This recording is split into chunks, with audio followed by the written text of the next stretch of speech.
There is a strange moment that happens to many people, though few stop long enough to notice it. It often arrives late in the evening. The room is quiet. The day has finally loosened its grip. The phone is still for a moment. The voices, the tasks, the obligations, the endless small emergencies of modern life begin to fade. And in that brief opening, something unfamiliar appears. Not peace, discomfort. A person sits alone with no demand in front of them, and yet they feel uneasy. They reach for something almost immediately. A screen, a conversation, a song, a video, a thought to chase. Anything to avoid the feeling that comes when external noise disappears and the inner world becomes audible again. This is one of the quiet tragedies of modern life. Many people are no longer disturbed by noise. They are disturbed by silence. We live in a time where stimulation is so constant that it no longer feels excessive. It feels normal. Messages arrive before thought is complete. Opinions surround us before our own judgment has formed. We wake to alarms, move through schedules, absorb fragments of headlines, images, comparisons, demands, and unfinished tensions. And because this rhythm is shared by nearly everyone, it becomes difficult to recognize how deeply it shapes the mind. The mind was not built to remain in a permanent state of interruption. Yet many people now spend their lives in exactly that state. They do not feel rested, even when they stop working. They do not feel clear, even when nothing urgent is happening. They do not feel inwardly settled, because the machinery of attention has been trained to expect the next disturbance. This is why stillness can feel so heavy at first. Silence does not create the chaos, it reveals it. The Roman Emperor Marcus Aurelius, writing privately to himself in moments stolen from power and responsibility, returned again and again to one essential discipline: the refusal to let the outer world govern the inner one. He understood something that remains true now. A person may be surrounded by pressure, noise, and demand, and yet their greatest danger still lies in becoming inwardly disordered. Disorder within is harder to notice than disorder around us, but far more consequential. Modern life encourages a subtle form of inward fragmentation. A person can become divided without realizing it. One part reacts, one part performs, one part seeks approval, one part feels tired, another keeps pushing. Beneath all of this, there may be a quieter intelligence trying to speak, but it is often drowned out by the sheer volume of input. So the problem is not merely that people are busy. Human beings have always been busy. The deeper problem is that many no longer know how to return to themselves after the noise has entered. They carry the world inward. They replay voices that are not their own. They mistake urgency for meaning. They confuse mental activity with depth. And over time, this has a psychological cost. When attention is constantly pulled outward, self-observation weakens. A person becomes more reactive because they have less space between stimulus and response. Their moods begin to govern their interpretation of life. Their sense of identity becomes unstable because it is shaped too heavily by whatever is loudest in the moment. Small inconveniences feel larger. Silence feels unnatural. Solitude feels exposed. Psychology has long observed that overstimulation reduces reflective capacity. The more a mind is conditioned to constant novelty, the more ordinary stillness begins to feel empty rather than restorative. This helps explain why some people cannot rest even when given the opportunity. Their environment has trained their nervous system to distrust quiet. Without movement, something feels wrong. Without input, they feel abandoned by momentum itself. But the deeper issue is not technological. It is human. Noise takes many forms. It can be digital, social, emotional, intellectual. A crowded mind is not always created by devices. Sometimes it is created by comparison. Sometimes by unresolved regret. Sometimes by trying too hard to become acceptable in the eyes of others. A man may spend his entire day appearing composed, capable, even successful, while inwardly living in fragments. A woman may be praised for how much she manages, while privately feeling that she has not heard her own real thoughts in years. Outward competence can conceal inward exhaustion. In fact, it often does. This is why the first step toward depth is not dramatic transformation. It is recognition, to notice the noise, to see clearly that what feels normal may not be healthy, to understand that an agitated inner life is not proof of importance, to realize that distraction can become a way of avoiding the difficult but necessary work of self-contact. Many people think their problem is lack of motivation, lack of purpose, or lack of confidence. Sometimes the deeper problem is simpler. Their inner life has been so continuously interrupted that they no longer know what they actually think, feel, or value without interference. Seneca warned that a person who is everywhere is nowhere. He was speaking about the scattering of life across too many pursuits, too many demands, too many borrowed priorities. The observation remains painfully accurate. The scattered life may look full from the outside, but inwardly it often feels thin. And so this journey begins not with ambition, but with a quieter act of honesty. To ask, what has all this noise been doing to my mind? What part of me has gone unheard? What do I reach for the moment silence arrives? And why? These are not small questions. They are the entrance to a different kind of life. A life in which thought becomes slower, attention becomes cleaner, and the inner world is no longer treated as a place to escape from. But before a person can learn to live in deeper calm, they must face a more intimate difficulty. Because once the outer noise fades, another challenge appears: the discomfort of being alone with oneself. And that is where we must go next, into the uneasy but necessary territory of solitude. Solitude and the fear of meeting ourselves.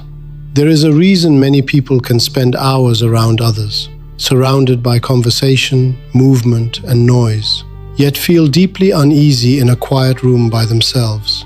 It is not always loneliness. Often it is exposure. Solitude has a way of removing the usual protections. In ordinary life, a person can hide inside routine.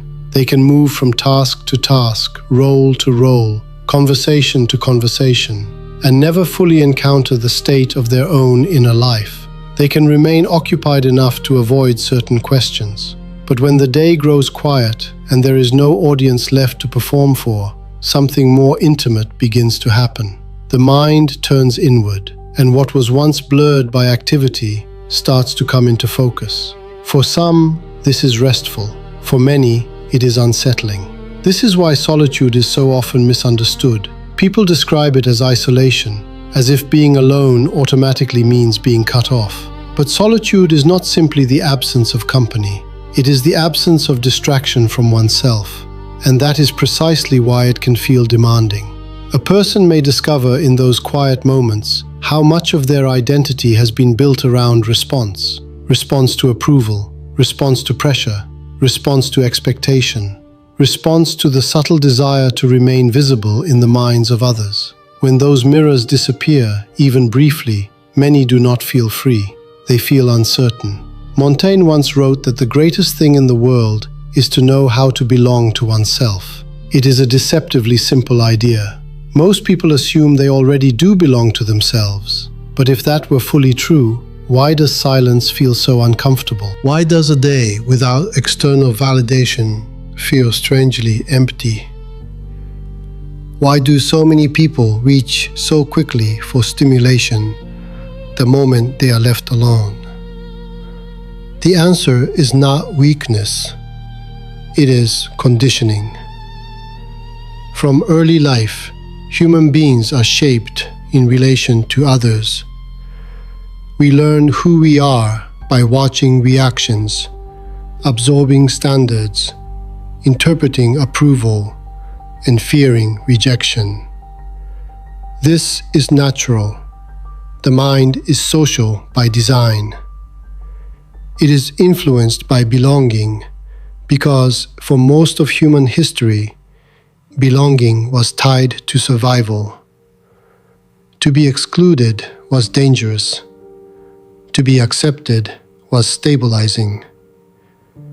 Even now, long after many immediate survival pressures have changed, the nervous system still responds strongly to social cues. We are not indifferent creatures. We are interpreters of expression, tone, status, and acceptance. This is why independence is not automatic. It must be cultivated. Without that cultivation, a person can live in quiet dependence on the presence of others. Not always materially, not even outwardly, but psychologically.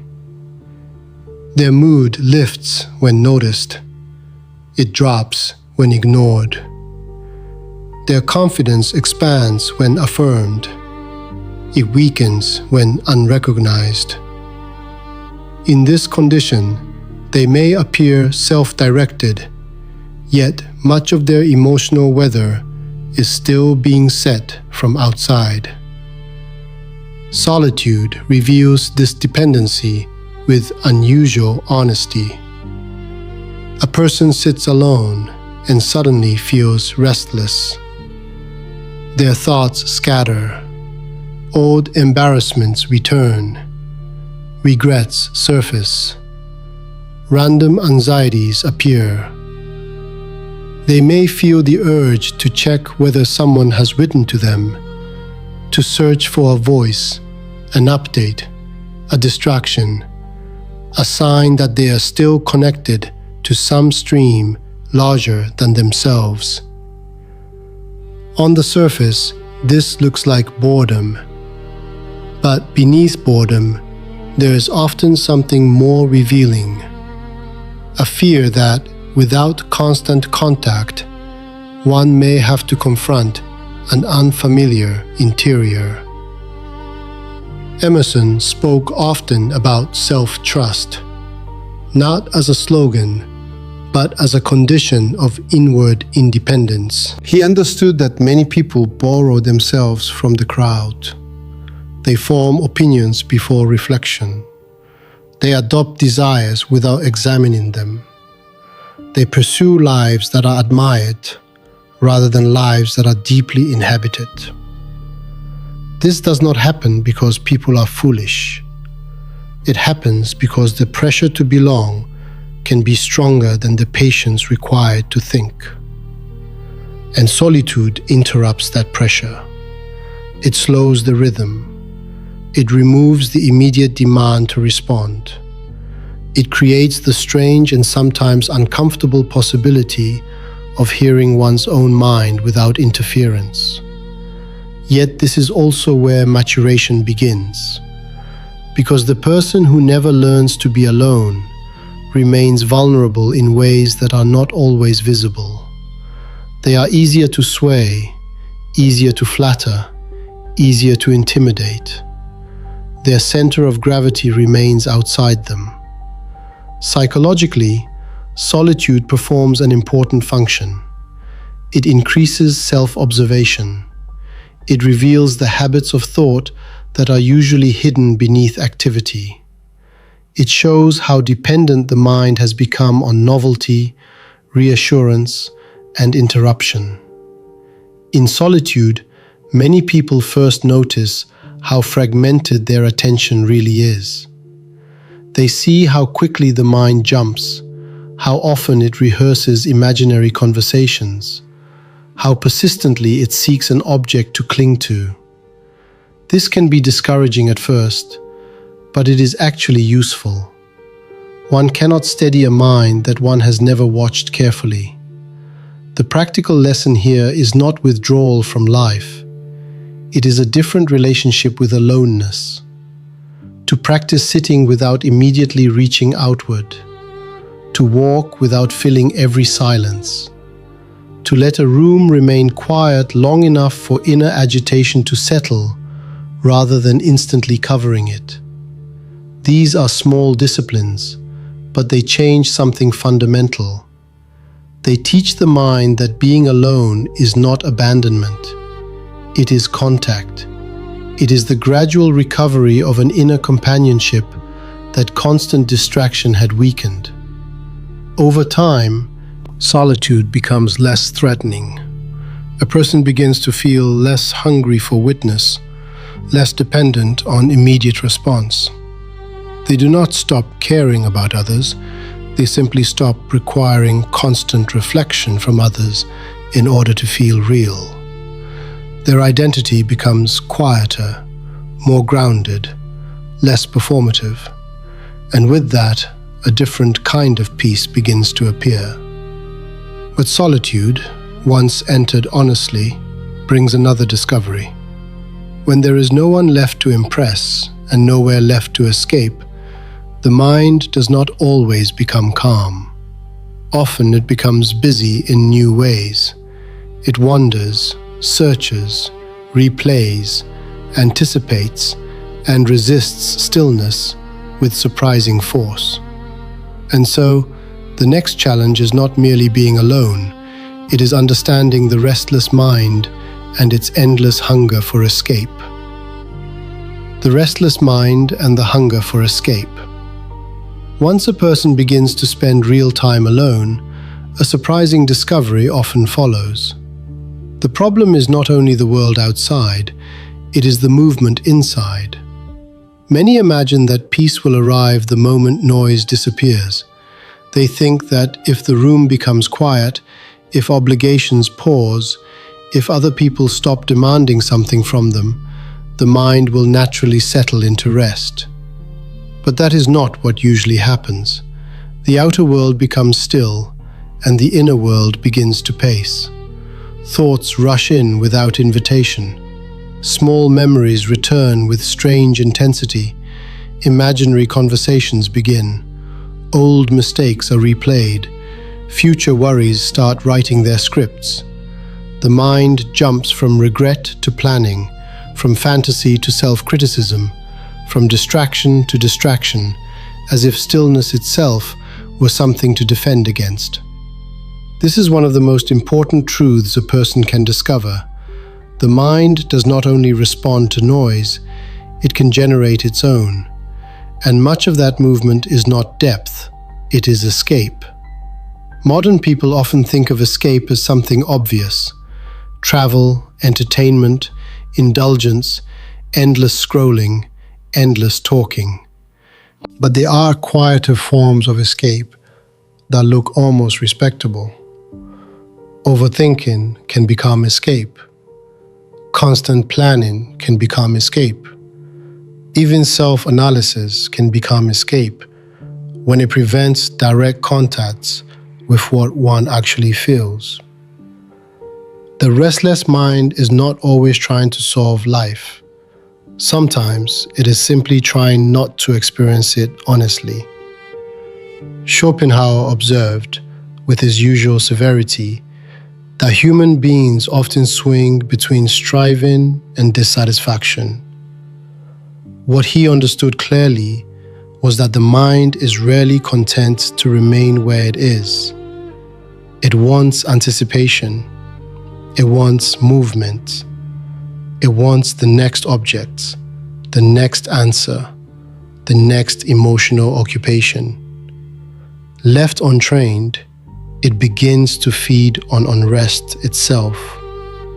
This is why many people feel tired, even when they have done very little. Their exhaustion is not always physical.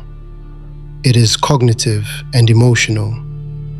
The mind has been running all day, often in circles, burning energy on imagined futures, revised pasts, and unresolved tension.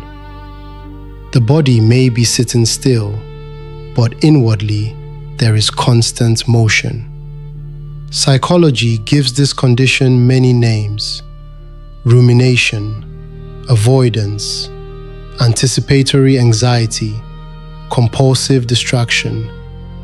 But behind these terms lies a simple pattern.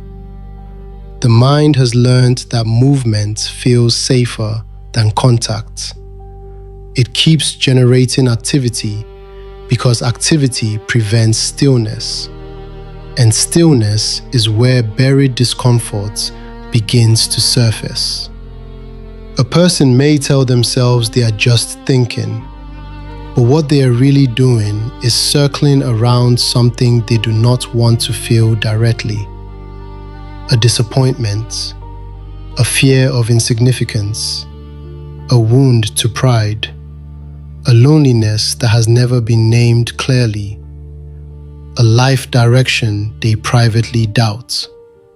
The restless mind often acts like a guard at the gates, keeping deeper truths from entering awareness all at once.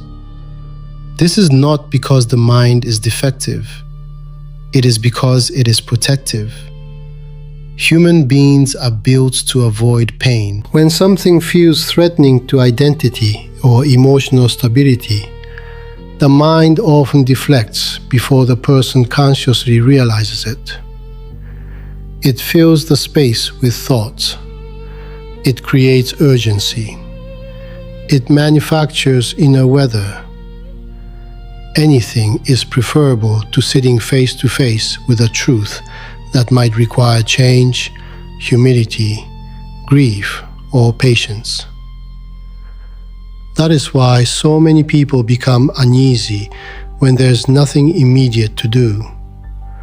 Without a task, unresolved material begins to rise. And because few are taught how to meet that moment calmly, they assume something is wrong. They rush back toward noise, action, stimulation. They call it productivity or entertainment or staying informed. But often it is simply flight. Seneca warned that people are disturbed not by events, but by the views they take of them and by the endless agitation they create around them. What makes this insight powerful is that it shifts the problem inward without blaming the person. The suffering is real, but much of it is intensified by repetition. The mind adds commentary, then reacts to its own commentary, then becomes exhausted by the cycle it has helped sustain. A single worry can become a whole emotional climate. A small uncertainty about the future becomes an image of failure. That image creates tension. The tension feels convincing, so the thought returns with greater force. Soon, the person is no longer responding to reality. They are responding to a chain of impressions that has been strengthened through repetition.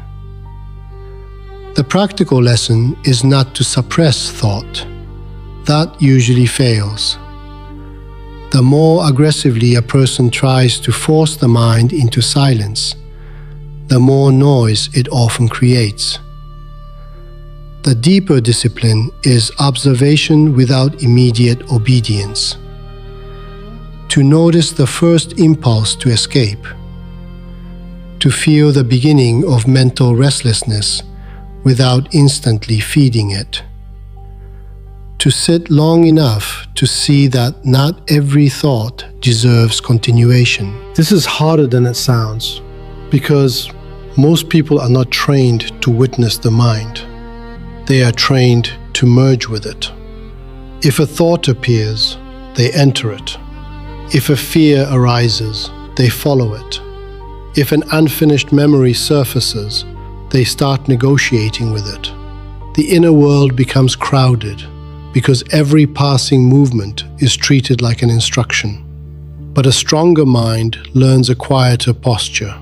It watches. It waits. It lets certain thoughts pass without argument.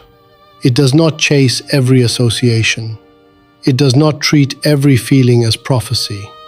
It begins to understand that many inner storms are sustained less by reality than by participation.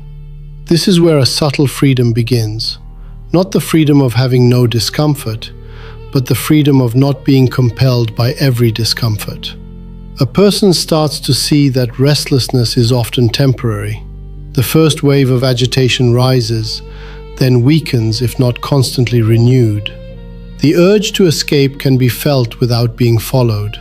Silence can remain silence. A quiet room can stop feeling like a threat. And with time, something else happens. Beneath the surface agitation, a more durable layer of mind begins to appear. Thought becomes slower. Attention becomes less frantic. Emotional pressure loses some of its authority. The person is no longer driven so completely by the need to flee themselves. But there is another difficulty waiting just ahead. Because once a person stops escaping so often, they meet a demanding question. How should one begin to govern the self with greater order? That is where the next chapter leads, into the weight and necessity of discipline, and why it feels heavy before it begins to feel like freedom. Why discipline feels heavy at first. There is a common misunderstanding about discipline. People often imagine it as a harsh force imposed from above, a rigid system of denial, a cold refusal of comfort. They speak of it as though it was something unnatural, something that opposes freedom and drains life of warmth. And because they see it this way, they approach discipline with quiet resistance. They delay it, negotiate with it, or try it briefly before retreating at the first sensation of inner friction. But the real reason discipline feels heavy at first is not because it is cruel. It is because it interrupts chaos. A disordered mind becomes accustomed to living by impulse. It moves toward what feels pleasant, away from what feels difficult, and in time begins to treat this pattern as ordinary. The problem is not that this brings immediate collapse. In fact, it often does not. A person can live for years like this, guided by mood, preference, convenience, and short-term relief, while outwardly appearing functional. They meet obligations, keep appointments, complete tasks just well enough. Yet inwardly, they are often scattered. Their attention is inconsistent. Their promises to themselves are fragile. Their energy depends too heavily on how they feel in the moment. And eventually, they begin to notice something unsettling. The absence of structure has not made them freer, it has made them weaker. This is one of the quieter paradoxes of life. What feels easy in the short term often makes the mind heavier in the long term. What feels demanding at first often becomes the very thing that creates calm. The Stoic thinker Epictetus understood that a person who cannot govern their own impulses lives in a subtle form of dependence. Not necessarily dependence on other people, but on internal weather. If their mood decides their actions, then their actions have no stable center. They are pushed and pulled by appetite, fatigue, irritation, distraction, and convenience. In such a condition, life may still move forward, but the self remains poorly led. Discipline enters this condition like a deliberate contradiction. It asks a person to act before they feel fully ready. It asks them to continue after enthusiasm fades. It asks them to endure the awkward early stage when effort feels unnatural and reward seems distant. This is why the first encounters with discipline often feel so unpleasant. A person is no longer being carried by habit. They are trying to redirect it. And habit does not surrender quietly. Psychologically, this resistance makes sense. The brain prefers efficiency, and established patterns are efficient, even when they are unhelpful.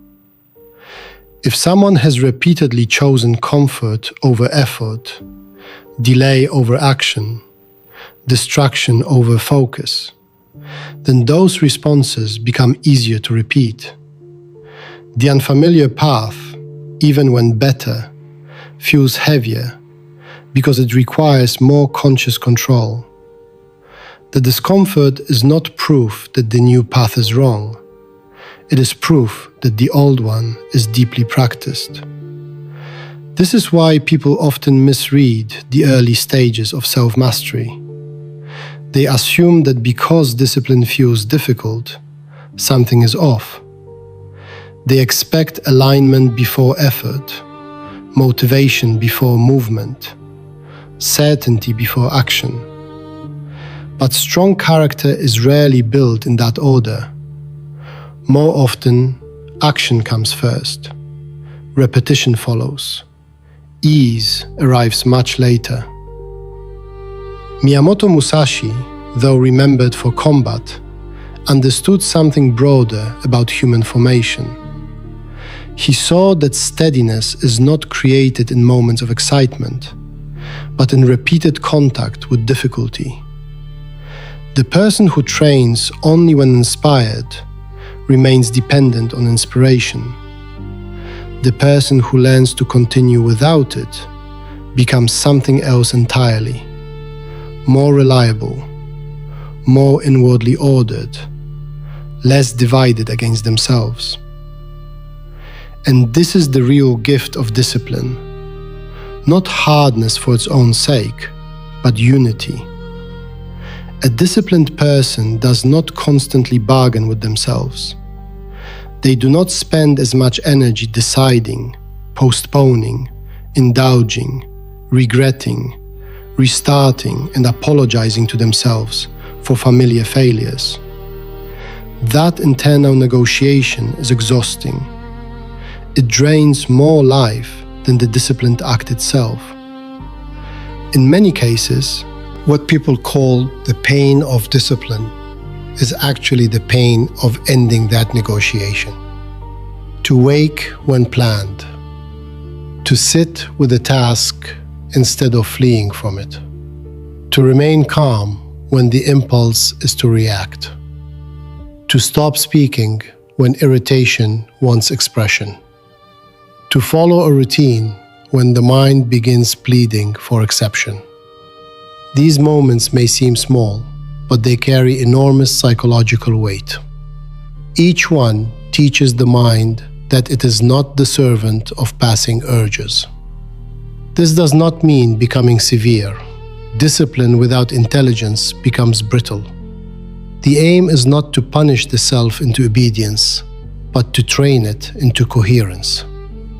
A life of total indulgence creates weakness, but a life of joyless rigidity creates another kind of distortion. True discipline has a quieter quality. It is firm, but not theatrical, stable, but not cruel. It is less concerned with self-image than with self-command. The practical lesson is to begin smaller than pride prefers, not with grand reinvention, but with repeatable order. One kept promise, one completed task, 1 hour protected from distraction, one moment of restraint where the old impulse would usually win. This is how discipline becomes believable to the mind, not through dramatic declarations, but through evidence. The person begins to trust themselves because they see, in small ways, that action is no longer entirely controlled by mood. And with that trust comes a surprising form of relief. Life becomes less noisy. Attention becomes cleaner. The will stops feeling like an argument and starts feeling like a tool. Over time, discipline grows lighter, not because effort disappears, but because disorder loses its grip.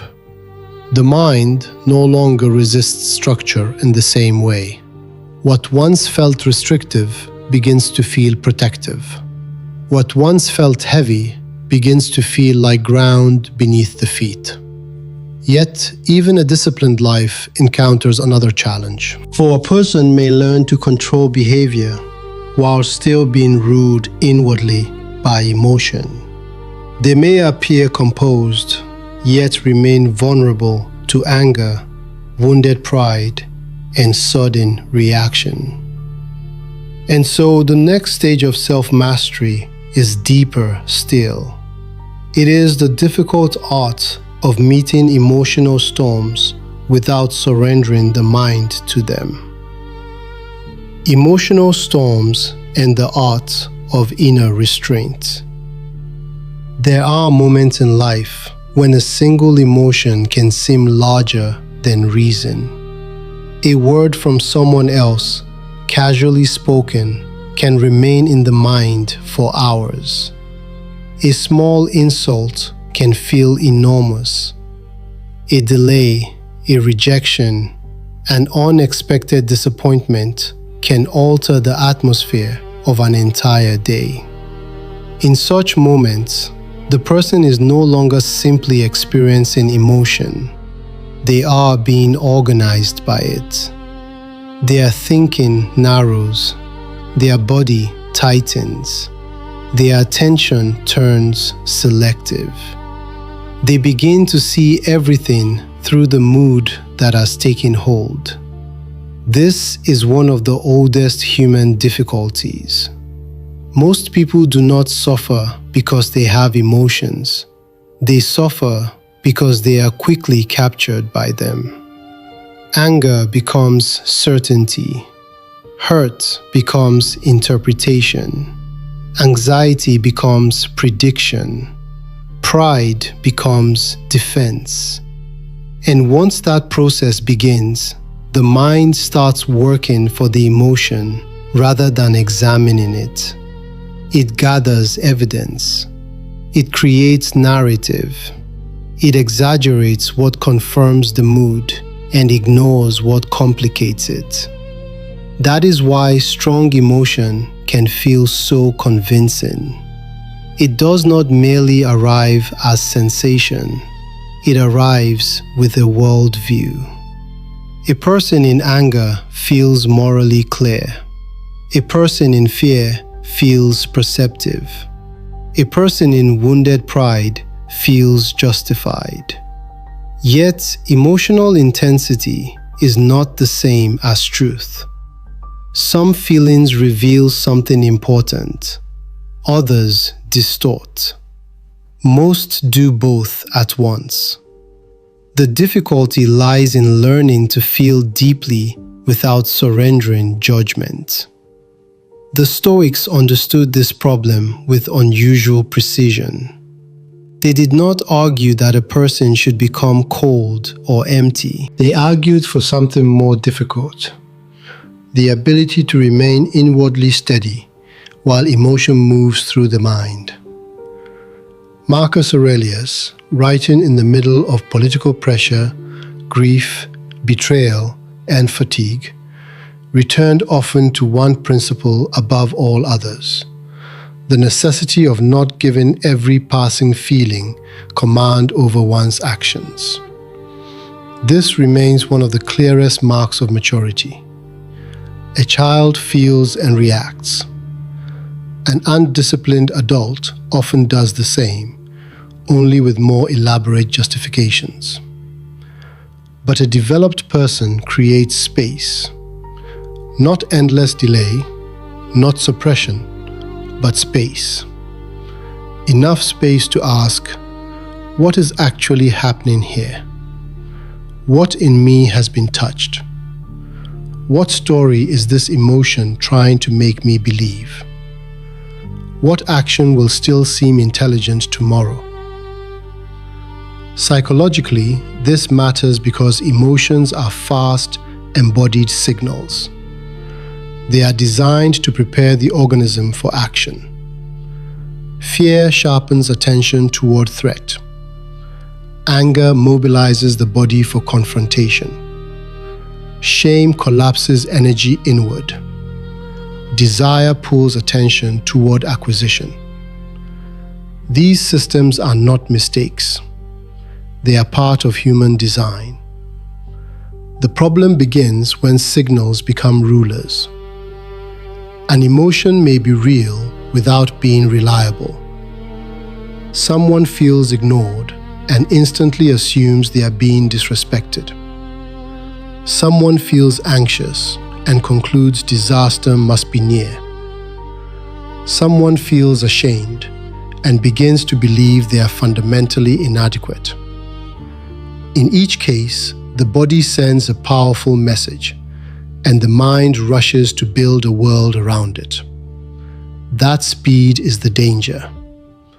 Not because emotion is bad, but because speed removes reflection.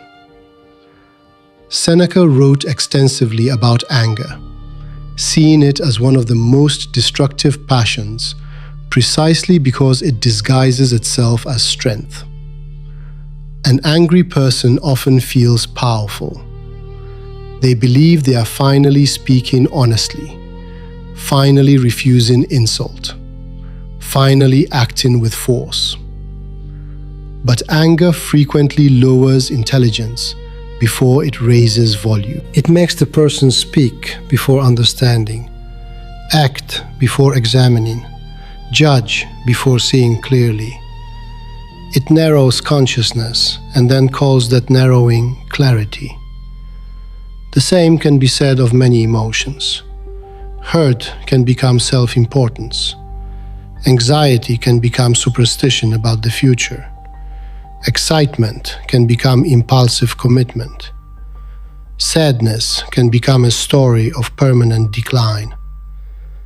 Emotion colors perception so quickly that a person can mistake temporary inner weather for the shape of reality itself. This is why restraint is not weakness, it is protection. Inner restraint does not mean pretending not to feel. It means refusing to let feeling become the sole author of action. It means allowing emotion to speak, but not to govern alone. The person who has restraint can experience anger without immediately releasing it into words. They can feel fear without instantly obeying it. They can experience humiliation without turning it into bitterness. They can pause long enough for emotion to lose its first momentum and reveal what remains underneath. Often, what remains is more vulnerable than the original display.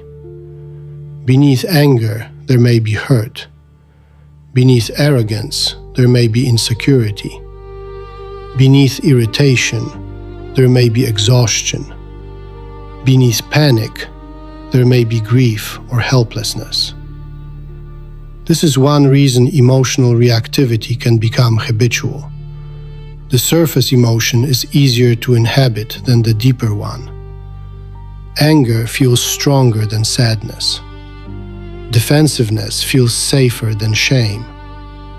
Control feels easier than uncertainty. So the mind learns to return to certain emotional patterns because they protect the self from more uncomfortable truths. Over time, these patterns harden into personality. A person comes to think, "This is just how I am." But often it is not character, it is practice. The practical work begins with interruption. To notice the rise of emotion in the body before it reaches the tongue. To delay response, even briefly. To let the first explanation weaken before accepting it as fact. To ask whether the feeling is pointing toward truth, distortion, or some mixture of both. These simple acts change the structure of consciousness. They shift the person from possession to observation. Instead of being anger, they become the one watching anger. Instead of being fear, they become the one studying fear. That distinction may sound small, but it is the beginning of freedom. And the more often this happens, the less tyrannical emotion becomes. Feelings still arise, they still matter, but they no longer have unquestioned authority. A person begins to carry themselves with greater calm, not because life has become easier, but because they are less easily seized by its passing storms. From that calm, another realization slowly appears. Much emotional suffering is intensified by excess need. Too much need for approval, reassurance, recognition, comfort, response. And when a person begins to need less, they become lighter, steadier, and harder to disturb. That is where we turn next, to the quiet strength of people who need less. The quiet strength of people who need less. There is a certain kind of strength that rarely announces itself. It does not arrive with noise, display, or dramatic confidence. It is not built on being admired, feared, or constantly reassured. In fact, it often goes unnoticed at first because it lacks the signals people have been trained to associate with power. It is quieter than that, more inward, more stable. It is the strength of a person who needs less. To understand why this matters, one must first notice how much of ordinary suffering is connected to dependence. Not always material dependence, though that too can shape a life. More often it is emotional and psychological dependence. The need to be approved of, the need to be included, the need to be admired, answered quickly, understood immediately, treated as important, protected from discomfort, insulated from uncertainty. These needs often appear reasonable in isolation. Human beings are social creatures, and no one becomes fully indifferent to the responses of others. But when these needs multiply without examination, they create fragility. The more a person requires from the world in order to remain inwardly balanced, the more vulnerable they become to disturbance. A delayed reply unsettles them. A small exclusion wounds them. A lack of praise drains them. A passing criticism stays with them for hours. A quiet room feels empty because nothing in it is reflecting their value back to them. This is how many people live without fully realizing it. Their emotional life is tethered to countless external conditions. When those conditions are met, they feel relatively at ease. When they are not, the mind becomes restless, disappointed, resentful, or anxious. Their peace depends too much on cooperation from the world, and the world rarely offers such cooperation for long. Seneca understood this with remarkable clarity. He wrote often about the danger of luxury, but his deeper concern was not wealth itself, it was dependency. He saw that every unnecessary need creates a new point of weakness. The more comforts, validations, and assurances a person believes they must have, the more easily their composure can be taken from them. What begins as preference quietly turns into necessity, and necessity, when multiplied, narrows freedom. This applies far beyond possessions. A person may live simply and still be inwardly dependent on admiration. Another may appear independent while secretly needing to be seen as exceptional. Someone else may need constant emotional certainty, constant signs that relationships are secure, constant evidence that they are not being forgotten. These needs are understandable, but when they remain unexamined, they make the mind easy to control. Anyone who can withhold what you believe you cannot live without gains influence over you. That is why needing less is not deprivation, it is sovereignty. Psychologically, this kind of strength develops when the mind stops equating comfort with safety. Many people were shaped, often without realizing it, to believe that tension should be removed quickly, that uncertainty should be resolved immediately, that discomfort is always a sign of something wrong. But a person who matures inwardly begins to see differently. They understand that discomfort is sometimes just discomfort. It need not be dramatized. It need not be obeyed. It can be felt, tolerated, and outlived. This changes everything. When a person no longer needs constant reassurance, they listen more clearly. When they no longer need to win every interaction, they become less reactive. When they no longer need praise to continue, they become more consistent. When they no longer need life to feel smooth before acting with dignity, they become harder to shake. The strength here is subtle. It does not consist in rejecting all pleasure or isolating oneself from others. That would merely be another performance of ego, another identity built around appearing above ordinary needs. The deeper task is more honest.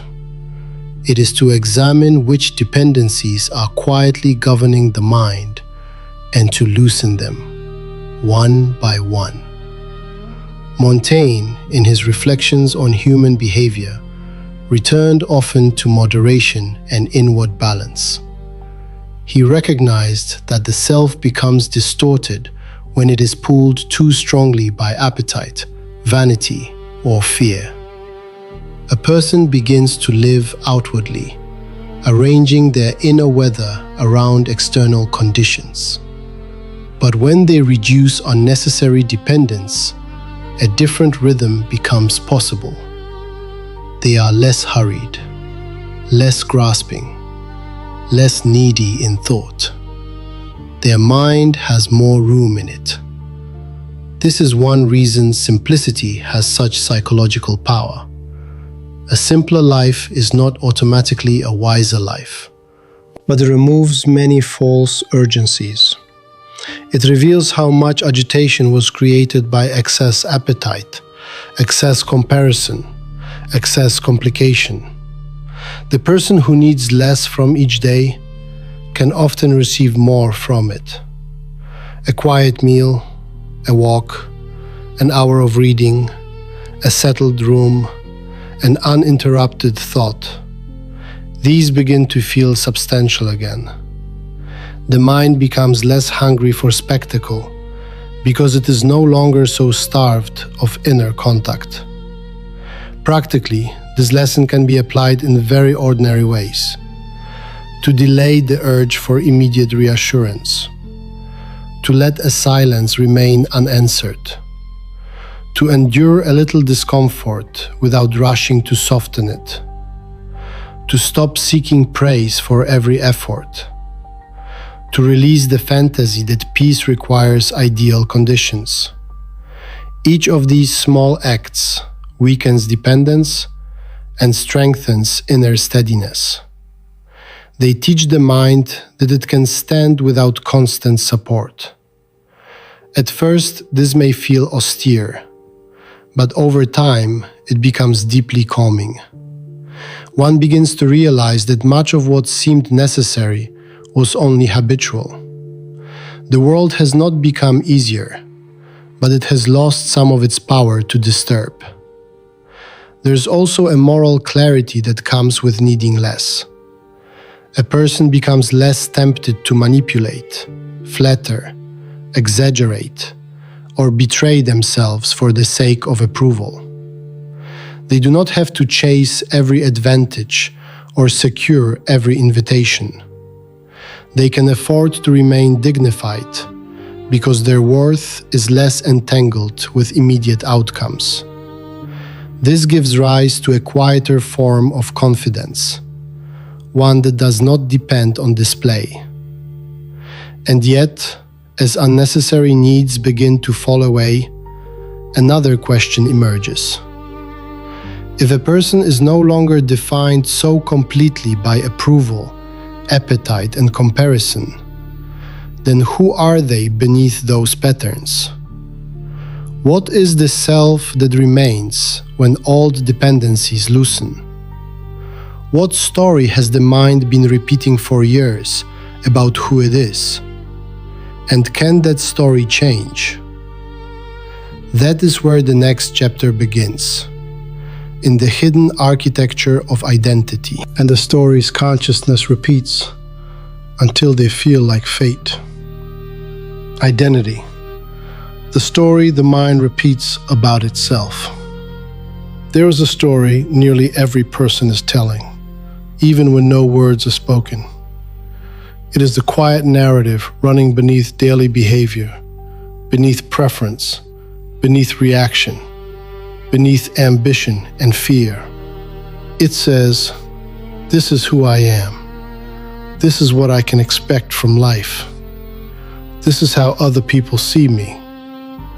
This is the kind of person I have become." And because this story is repeated so often, it begins to feel less like interpretation and more like fact. Yet much of what people call identity is not essence. It is memory organized into habit. A person fails a few times and begins to think of themselves as hesitant. They are overlooked and begin to think of themselves as forgettable. They are praised for being useful and slowly become unable to rest. They are hurt in love and begin to wear distance like character. Years pass, and what began as adaptation hardens into self-definition. The mind keeps repeating the same account of itself until the account feels permanent. This is one of the deepest sources of human limitation. People do not live only according to their circumstances. They live according to the meaning they attach to their circumstances. Two individuals may endure similar disappointments, yet build completely different identities from them. One sees failure as evidence of inadequacy. Another sees it as instruction. One interprets solitude as proof of being unwanted. Another discovers independence in it. What differs is not always the event, but the story consciousness chooses to preserve. Emerson wrote that a person becomes what they think about all day long. He was not describing some magical process. He was pointing to repetition. The mind becomes shaped by what it rehearses. Thoughts that return again and again carve channels of expectation. Emotional patterns follow those channels. Behavior then begins to confirm what the mind has already predicted. In this way, identity can become self-sealing.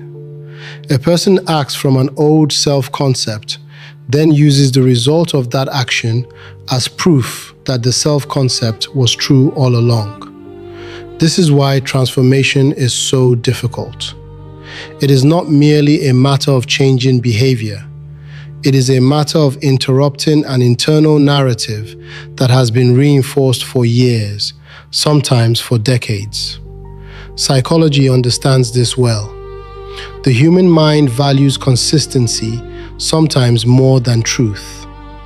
Once a self-image becomes established, people tend to protect it, even when it causes suffering. The familiar identity may be painful, but it is known, and what is known often feels safer than what is possible. Someone who has long thought of themselves as overlooked may unconsciously withdraw before they can be fully seen. Someone who identifies as emotionally guarded may reject closeness before it can challenge the old story. Someone who sees themselves as undisciplined may break their own progress simply to remain psychologically familiar to themselves. This is not laziness in the simple sense. It is loyalty. The mind becomes loyal to its own continuity. That loyalty can be useful when it preserves integrity, but it becomes destructive when it preserves a diminished version of the self long after it should have been outgrown. Many people believe they are trapped by circumstances, when in truth, they are also held in place by a narrative they no longer examine. They keep introducing themselves to life through outdated conclusions. Montaigne, with his careful observation of the self, understood that human beings are more fluid than they imagine. He saw that people are inconsistent, changing, full of contradiction. This can sound unsettling, but it is also liberating. If the self is not a fixed block, then it is not condemned to remain what it has been. One can become more truthful than one's habits, more ordered than one's history, more stable than one's previous reactions. But this change does not begin with fantasy. It begins with honesty. A person must first notice the story they keep repeating, not only the dramatic versions, but the quiet ones. I am always behind. I ruin good things. I need people to choose me before I can believe in myself. I am not the kind of person who stays consistent. I always become anxious. I cannot trust my own mind. These phrases are rarely spoken aloud in full, yet they shape behavior constantly. They operate like hidden instructions. The mind hears them, the body obeys them, and life slowly arranges itself around them. The practical work, then, is not to invent a flattering identity, but to loosen false certainty. To ask, is this really my nature, or is it simply my repetition? Is this a permanent truth, or a conclusion that has been practiced too long? What evidence have I ignored because it does not fit the older story? This is where change becomes real. Not when a person declares a new self dramatically, but when they begin behaving in ways the old identity cannot easily explain. The one who believed they were weak keeps one promise. The one who believed they were dependent spends time alone without panic. The one who believed they were ruled by emotion pauses before reacting. The one who believed they always quit continues a little longer. At first, these acts feel small, but psychologically they are profound. They create contradiction inside the old narrative. And once contradiction appears often enough, the identity begins to loosen. The person is no longer merely thinking differently. They are gathering evidence against an outdated self-concept. This process requires patience because identity resists sudden replacement. The older story will return. It will try to interpret new effort through old language. It will say, "This is temporary. This is not the real you." You will fall back. You always do. But this is precisely where self-mastery deepens. A person learns not to argue endlessly with the old story, but to outlive it through repeated action. Over time, something changes quietly. The mind stops clinging so tightly to familiar limitation. Character becomes less theatrical and more deliberate. The self is no longer treated as a sealed fate, but as something shaped through attention, choice, endurance, and truthfulness. A person becomes less interested in preserving an image and more interested in becoming reliable in private. And yet, even as identity begins to shift, another obstacle appears. For the ego does not surrender easily. It compares, resents, measures, and grows heavy under the success or recognition of others. Even a stronger self can still be troubled by comparison and wounded pride. So the next chapter must enter that difficult terrain: resentment, comparison, and the hidden weight of ego. Resentment, comparison, and the hidden weight of ego. There is a form of suffering that rarely appears dramatic from the outside, yet quietly disturbs countless lives. It does not always look like anger. It does not always announce itself in open bitterness. Sometimes it appears as irritation at another person's success. Sometimes as a private heaviness after seeing someone else admired, desired, promoted, or praised. Sometimes as the subtle feeling that life has been unfair in ways that are difficult to name without sounding petty, even to oneself. This suffering grows in the space between the life one is living and the life one feels others are allowed to live more easily. It is the suffering of comparison. Comparison is one of the mind's oldest habits. Human beings naturally notice difference. They measure status, beauty, skill, attention, security, influence. In early life, this tendency may even serve a purpose. It helps the mind understand social structure, belonging, and risk. But when comparison becomes constant, it stops being informative and begins to erode peace. The person is no longer simply perceiving differences. They are interpreting their worth through them. This is where comparison becomes dangerous. It turns another person's existence into a verdict on one's own. A colleague advances, and a person does not merely observe progress. They feel diminished. A friend appears confident, and insecurity grows sharper by contrast. Someone is praised publicly, and old private doubts begin to stir. The world becomes full of mirrors, and in each one, the ego searches not for truth, but for ranking. The result is exhaustion, because comparison has no natural end. There is always someone with more recognition, more beauty, more ease, more certainty, more visible success, more applause. If the mind depends on relative standing for its peace, it becomes condemned to instability. Even achievement offers no lasting rest because the same ego that longed to rise now fears being surpassed. Victory does not cure comparison. It often refines it. Schopenhauer, despite his severity, understood something essential here. Much human misery is intensified not by simple pain, but by vanity. Not only by what we suffer, but by how our suffering injures the image we hold of ourselves. The ego does not merely want to live well, it wants to be seen living well.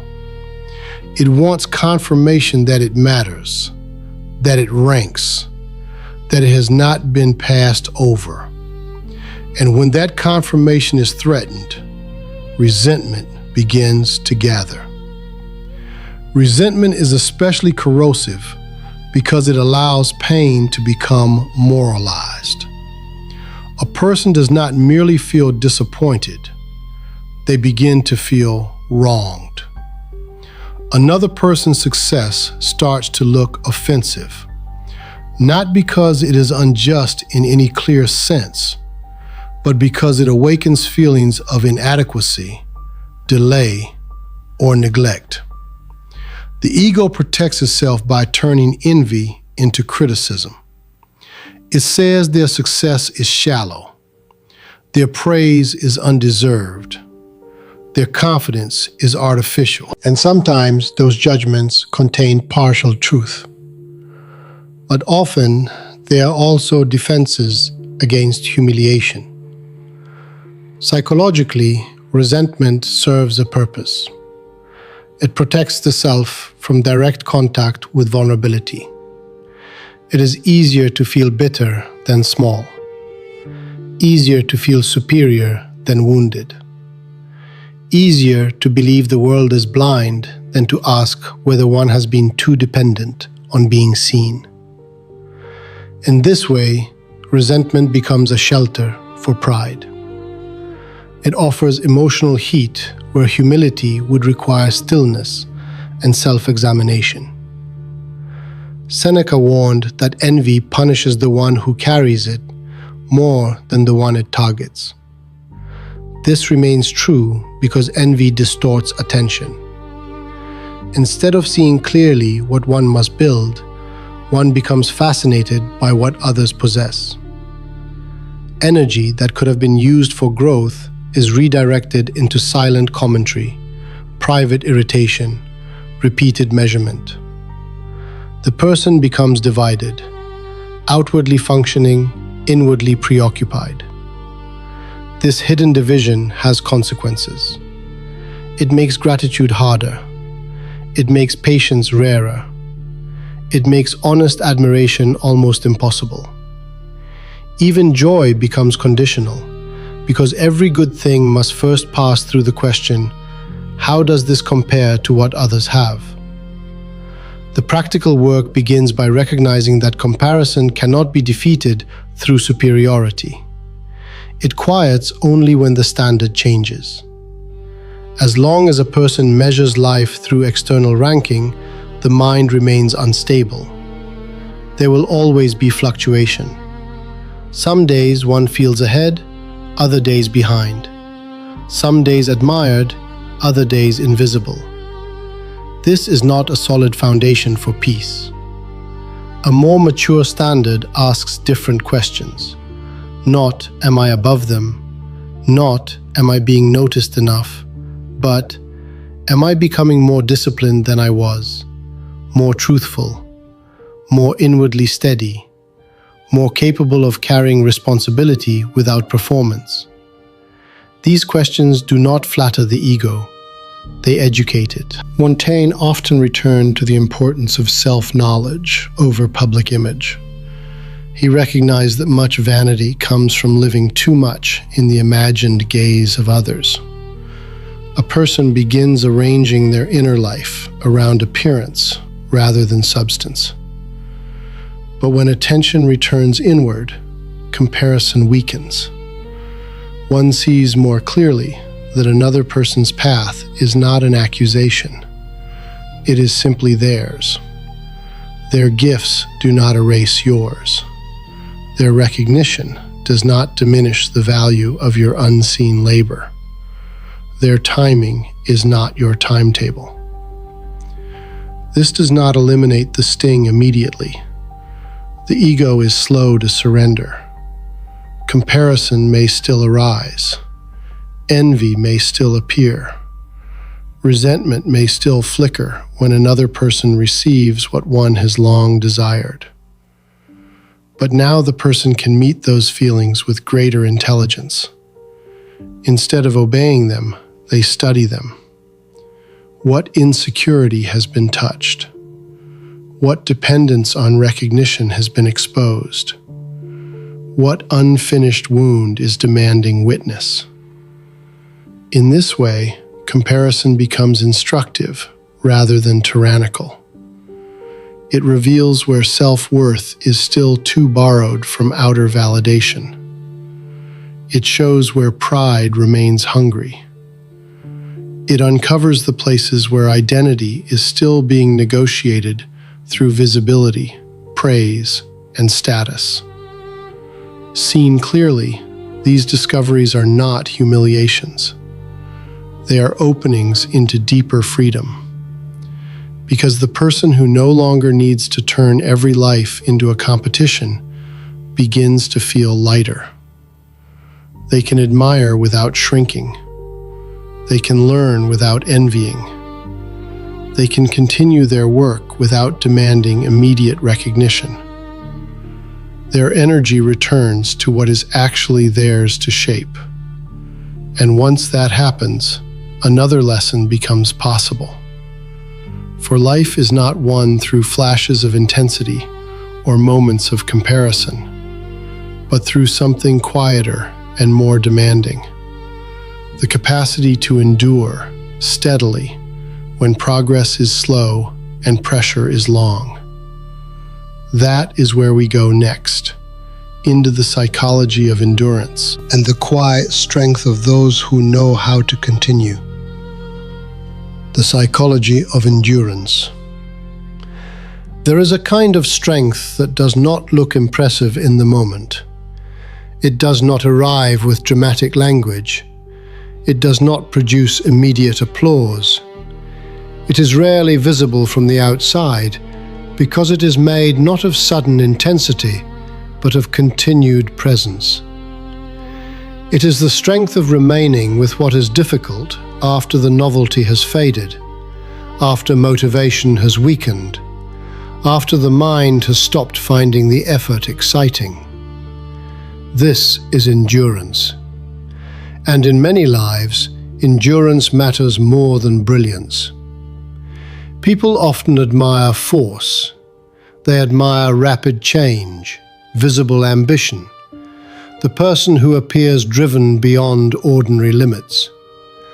But much of life is not changed by force. It is changed by what a person can quietly continue. To endure is not simply to survive. It is to hold one's shape under pressure without collapsing into bitterness, panic, or surrender. It is the ability to stay with a worthy path after the emotional reward has thinned out and the road has become plain. This is far more difficult than people imagine. In the beginning, effort often feels noble. Starting carries its own energy. A new discipline, a new resolve, a new way of living can temporarily lift the mind.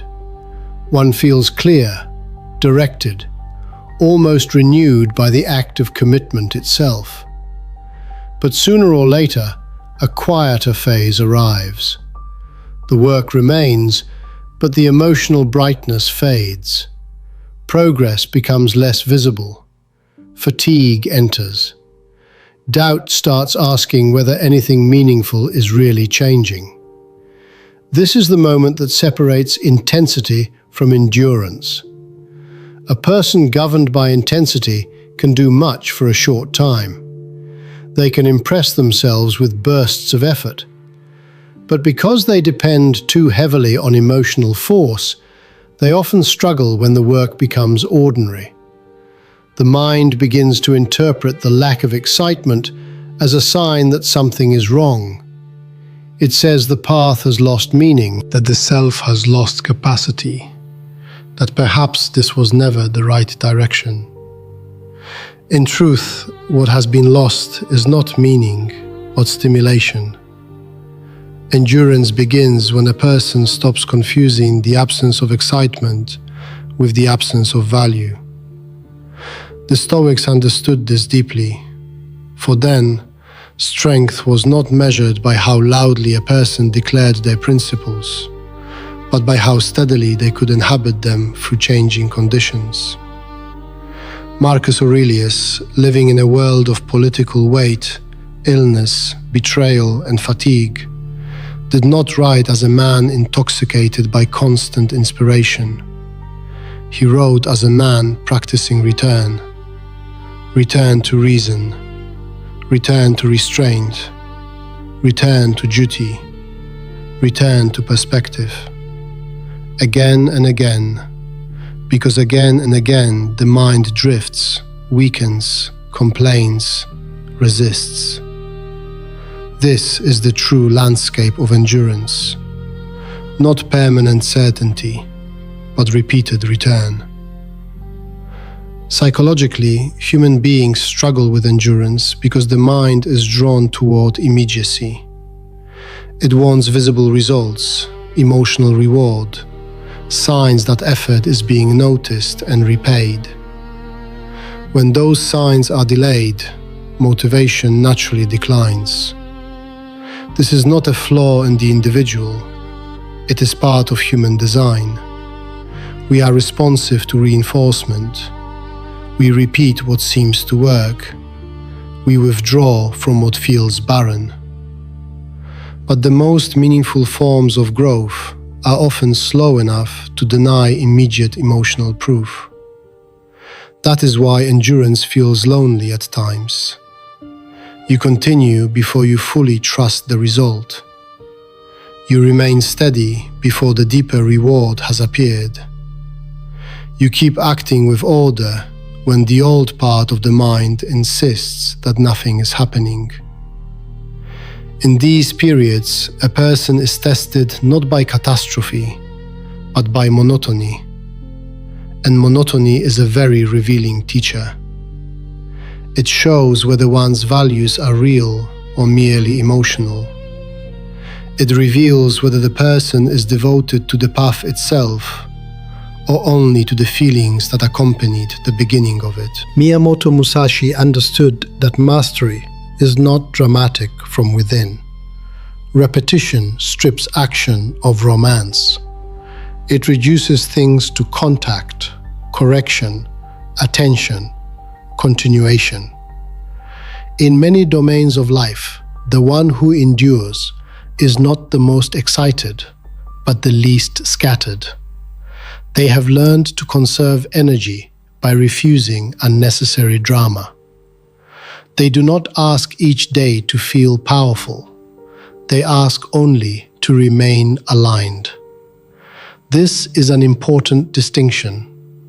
Many people exhaust themselves because they are trying to feel strong all the time. They are chasing a psychological state rather than building a reliable structure. Endurance does not require constant emotional elevation. In fact, it usually grows through the acceptance of flatter emotional weather. One can continue while uninspired, continue while uncertain, continue while progress is hidden, continue while the ego complains that nothing visible is being gained. The practical lesson is to shift one's relationship with effort, not to ask, how intensely can I live this for a week, but what can I carry steadily for a long time?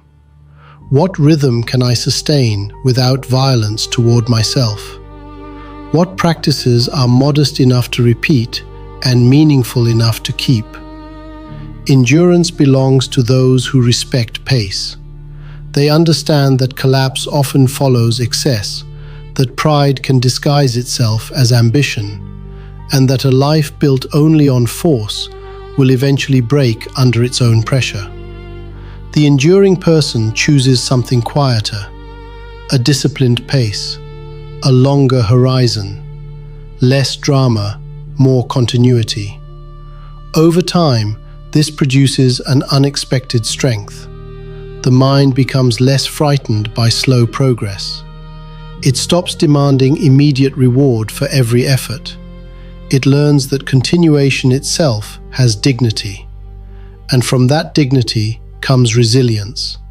Not the loud resilience of defiance, but the calm resilience of someone who knows how to remain. Yet there is another challenge hidden within endurance, because much of the deepest work in life happens without recognition. The effort is real, but invisible. The progress is meaningful, but difficult to measure. And many people, especially in private seasons of change, begin to wonder whether unseen labor matters at all. So the next chapter must explore the value of invisible progress and why some of the most important transformations happen far from public view. The value of invisible progress. There is a particular kind of discouragement that comes when effort is real, but evidence feels scarce. A person is trying. They are thinking more carefully, reacting less impulsively, living with more restraint, speaking with more intention, enduring with greater patience. Yet from the outside, almost nothing appears to have changed. No dramatic praise arrives. No obvious transformation is reflected back to them. Life does not suddenly become easy. Others may not even notice that anything within them is becoming more ordered. And so a quiet doubt begins to rise. Is any of this doing anything at all? This question has discouraged more people than failure itself. Failure, at least, is visible. It gives the mind something definite to respond to. But invisible progress is more difficult to endure because it asks for trust without spectacle.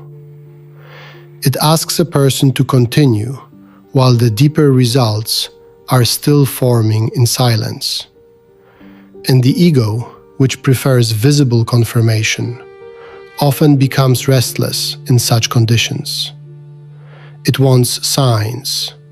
It wants applause. It wants proof that effort is producing something others can see. But some of the most important developments in a human being do not begin where the world can witness them.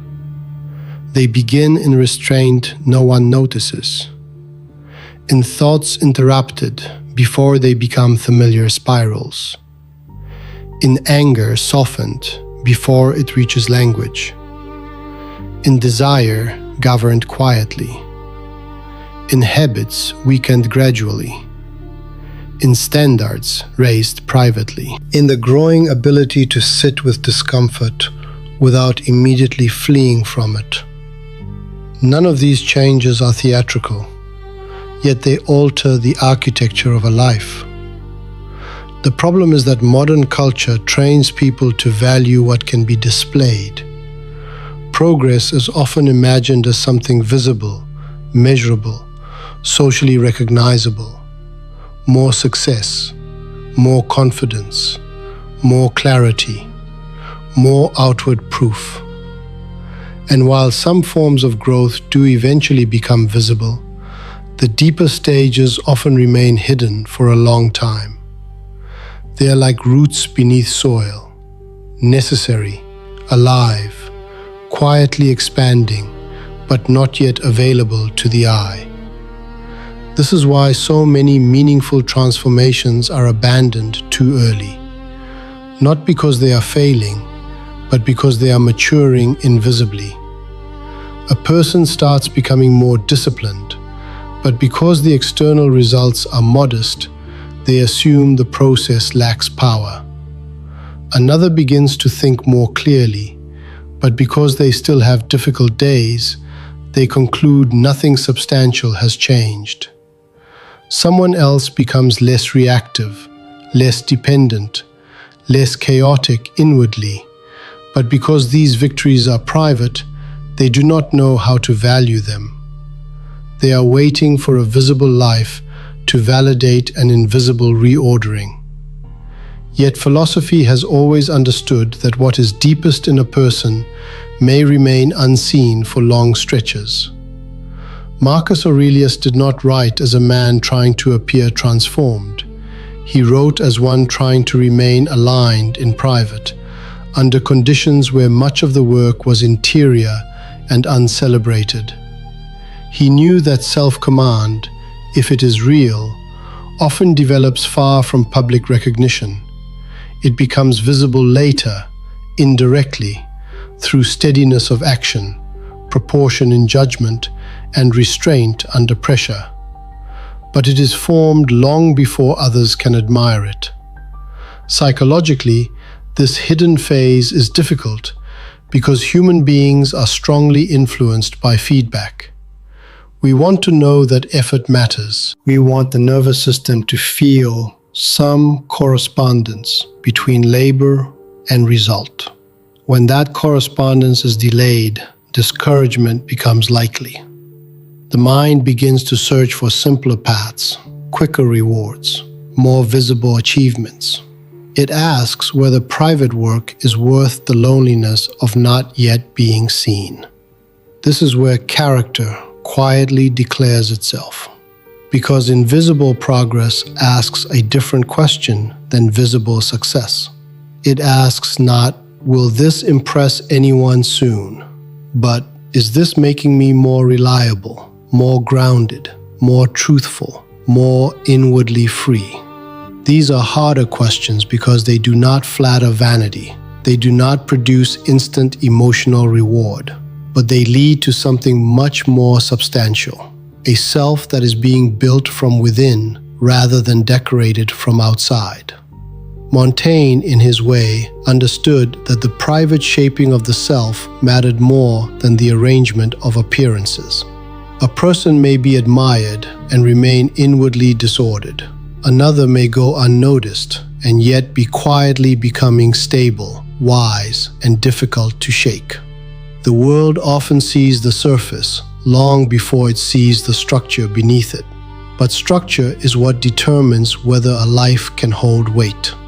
This is why invisible progress deserves respect. Not sentimental respect, but serious respect. The ability to continue refining oneself without immediate reward is one of the clearest signs of maturity. It means the person is no longer entirely dependent on spectacle for motivation. They are beginning to work for deeper reasons. They can value an unseen improvement in thought. They can honor a quiet victory over impulse. They can recognize that a day lived with more restraint, more order, more dignity is meaningful even if no one else registers it.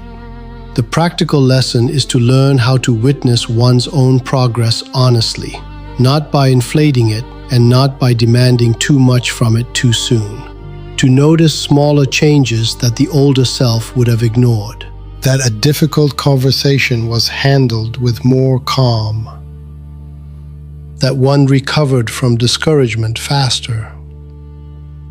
That silence no longer feels as threatening. That a once compulsive reaction has weakened. That one is less eager to be praised, less fragile in the face of delay, less ruled by immediate feeling. These are not minor things. They are signs that the inner structure is changing. And once the structure changes, The visible life eventually follows in its own time. But there is an even deeper value in invisible progress. It protects sincerity. The person who works privately is less likely to become intoxicated by image.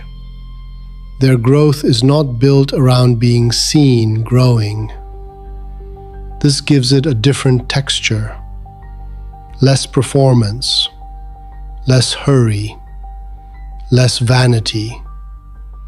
They are not trying to become impressive. They are trying to become sound.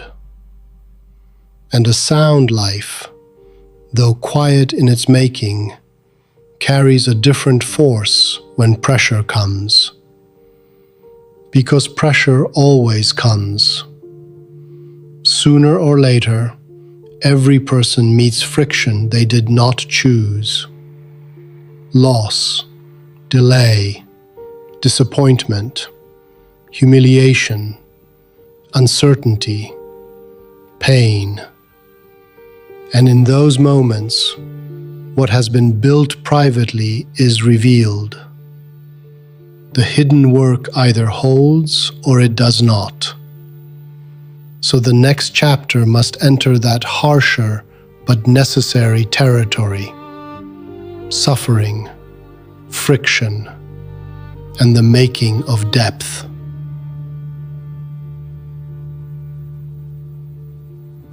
Suffering, friction, and the making of depth.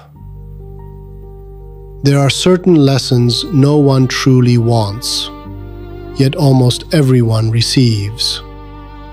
They do not arrive in the form of comfort, praise, or clarity. They arrive as interruption, as loss, as humiliation, as delay, as a season in which life refuses to move according to expectation. A person had imagined a smoother path, a more reasonable unfolding, a reward for their effort that would appear on time and in recognizable form. Instead, they meet resistance. Something breaks, something leaves, something remains unresolved far longer than it should. And in that friction, something hidden is revealed. Most people, if asked directly, would say they want wisdom. They want emotional balance, perspective, maturity, self-command. But what many quietly hope for is wisdom without pain, depth without difficulty, character without prolonged strain. They want the result, but not the conditions under which the result is usually formed. Yet depth is rarely created in ease. Ease can soothe, it can restore, it can even clarify in certain seasons. But by itself, it often leaves untouched the deeper illusions a person carries about themselves and about life. It is friction that exposes these illusions. Friction shows the person where they are vain, where they are fragile, where they are dependent on ideal conditions, where their confidence was more theatrical than real. Suffering, when met honestly, has a way of stripping away what comfort allowed to remain hidden. This is why hardship can feel so offensive at first. It does not merely wound. It contradicts the story the ego was trying to tell. A person sees themselves as patient until they are forced to wait far longer than expected. They see themselves as humble until they are ignored. They see themselves as strong until fatigue stays for months. They see themselves as self-controlled until grief or frustration begins to speak through them. Difficulty reveals not only what hurts, but what has not yet been integrated into character. The Stoics understood this with unusual sobriety. They did not romanticize suffering, nor did they deny its weight, but they saw clearly that adversity has a diagnostic function. It shows the true condition of the inner life. Epictetus, who knew hardship not as theory but as reality, insisted that difficulty does not create character out of nothing. It reveals and trains what is there. Pressure exposes the weak joint. Loss exposes attachment. Delay exposes impatience. Criticism exposes vanity. Uncertainty exposes how badly the mind wants guarantees it was never promised. This can sound severe, but it is also clarifying, because once a weakness is visible, it can be worked on truthfully. Before that, one is only guessing. Psychologically, human beings resist suffering not only because it hurts, but because it disrupts the mind's demand for coherence and control. We want events to fit our expectations. We want effort to produce fair return. We want decency to be rewarded, plans to unfold cleanly, pain to be meaningful in ways we can understand quickly. When life refuses these expectations, distress deepens. The pain is not only in what happened, it is also in the collapse of the inner arrangement that said life should not be this way. That is why some suffering becomes especially heavy. It injures both circumstance and worldview. A person does not only lose something, they lose the sense that the world is behaving properly. They do not only feel pain, they feel insulted by reality itself. And this is where bitterness can begin. Bitterness is what happens when pain is held without transformation. The event remains alive inside the mind because it is repeated, interpreted, defended, and woven into identity. The person begins to live not only with suffering, but from it. They become suspicious, hard, reactive, quietly hostile to life. They no longer carry the wound begins to carry them. This is why suffering must be studied, not merely survived. To study suffering does not mean to enjoy it or excuse what was unjust. It means to ask harder questions. What has this friction shown me about my attachments? What illusions has it interrupted? Where was I relying on certainty, recognition, or control more than I realized? What in me became louder under pressure, and what became smaller? These questions turn pain into instruction, not immediately, not neatly. Some wounds take time before thought can approach them without distortion. But eventually, if a person is willing, suffering can deepen judgment. It can simplify values. It can remove artificial ambitions. It can teach proportion. Many people come out of hardship seeing more clearly what matters, because hardship has burned away much of what did not. Seneca suggested that difficult conditions test the soul in the way resistance tests strength. The metaphor remains powerful because it shifts adversity from meaningless obstruction to revealing contact. Not all pain is useful in the same way, and some pain leaves damage that must be acknowledged honestly. But even then, there remains a choice about whether suffering will only diminish a person or also mature them. The practical lesson is not to seek suffering. Life will provide enough of it on its own. The lesson is to meet inevitable friction with greater intelligence, to resist the urge to dramatize every difficulty into total ruin, to avoid building identity around injury, to let pain reveal where the inner structure needs strengthening, to ask in the midst of pressure, not only why is this happening, but what is this showing me about the way I live, hope, cling, expect, and endure. This posture creates depth because it prevents suffering from becoming pure waste. The event may still hurt, it may still alter a life, but it does not have to reduce the self to grievance. It can become part of a more serious understanding.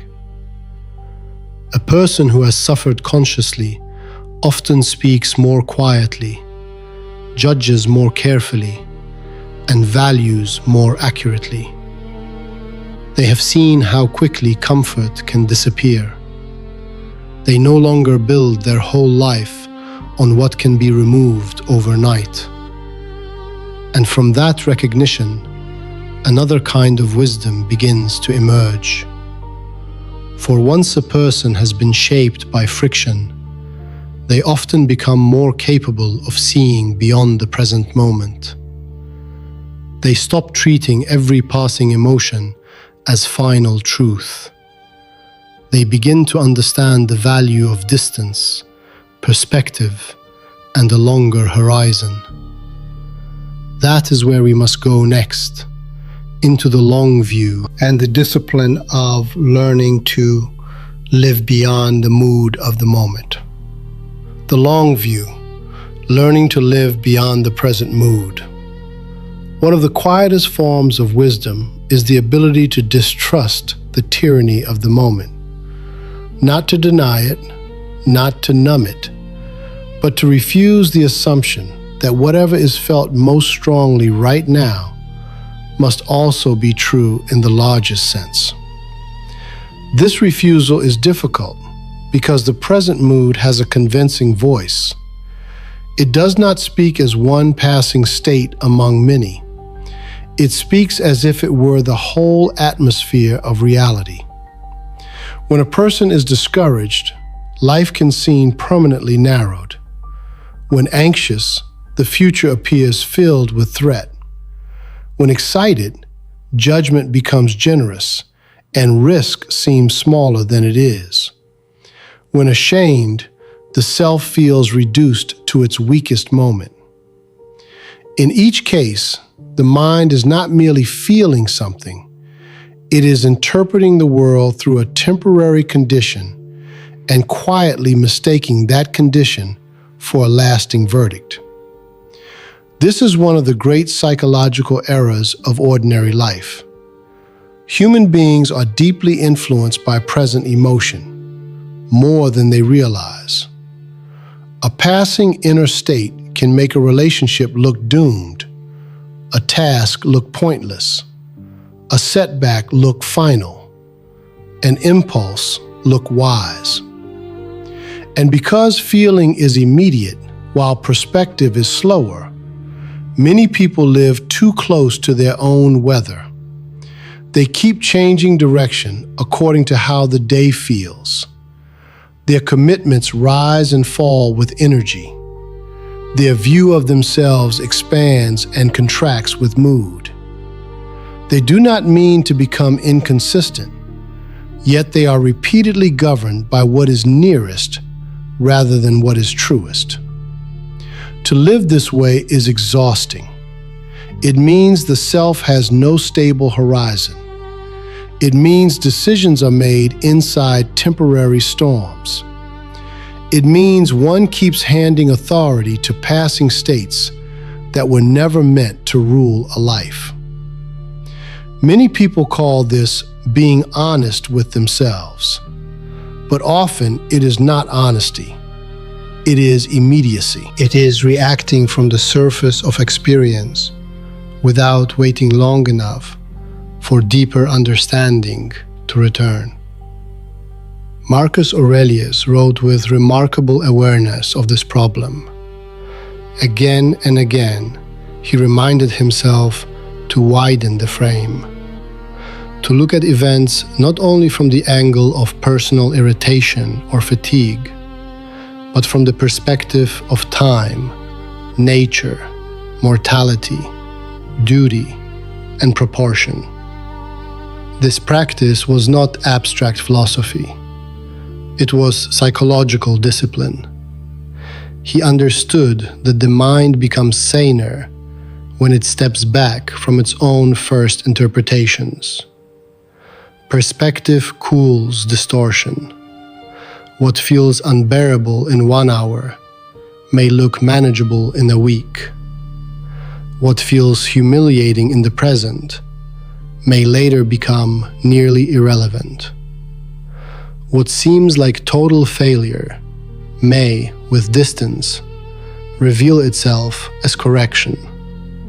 This does not mean every pain disappears under reflection. Some losses remain heavy. Some seasons remain difficult.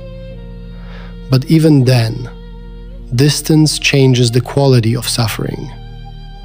It prevents the person from collapsing the whole of life into the emotion of one moment. Psychology confirms how necessary this is.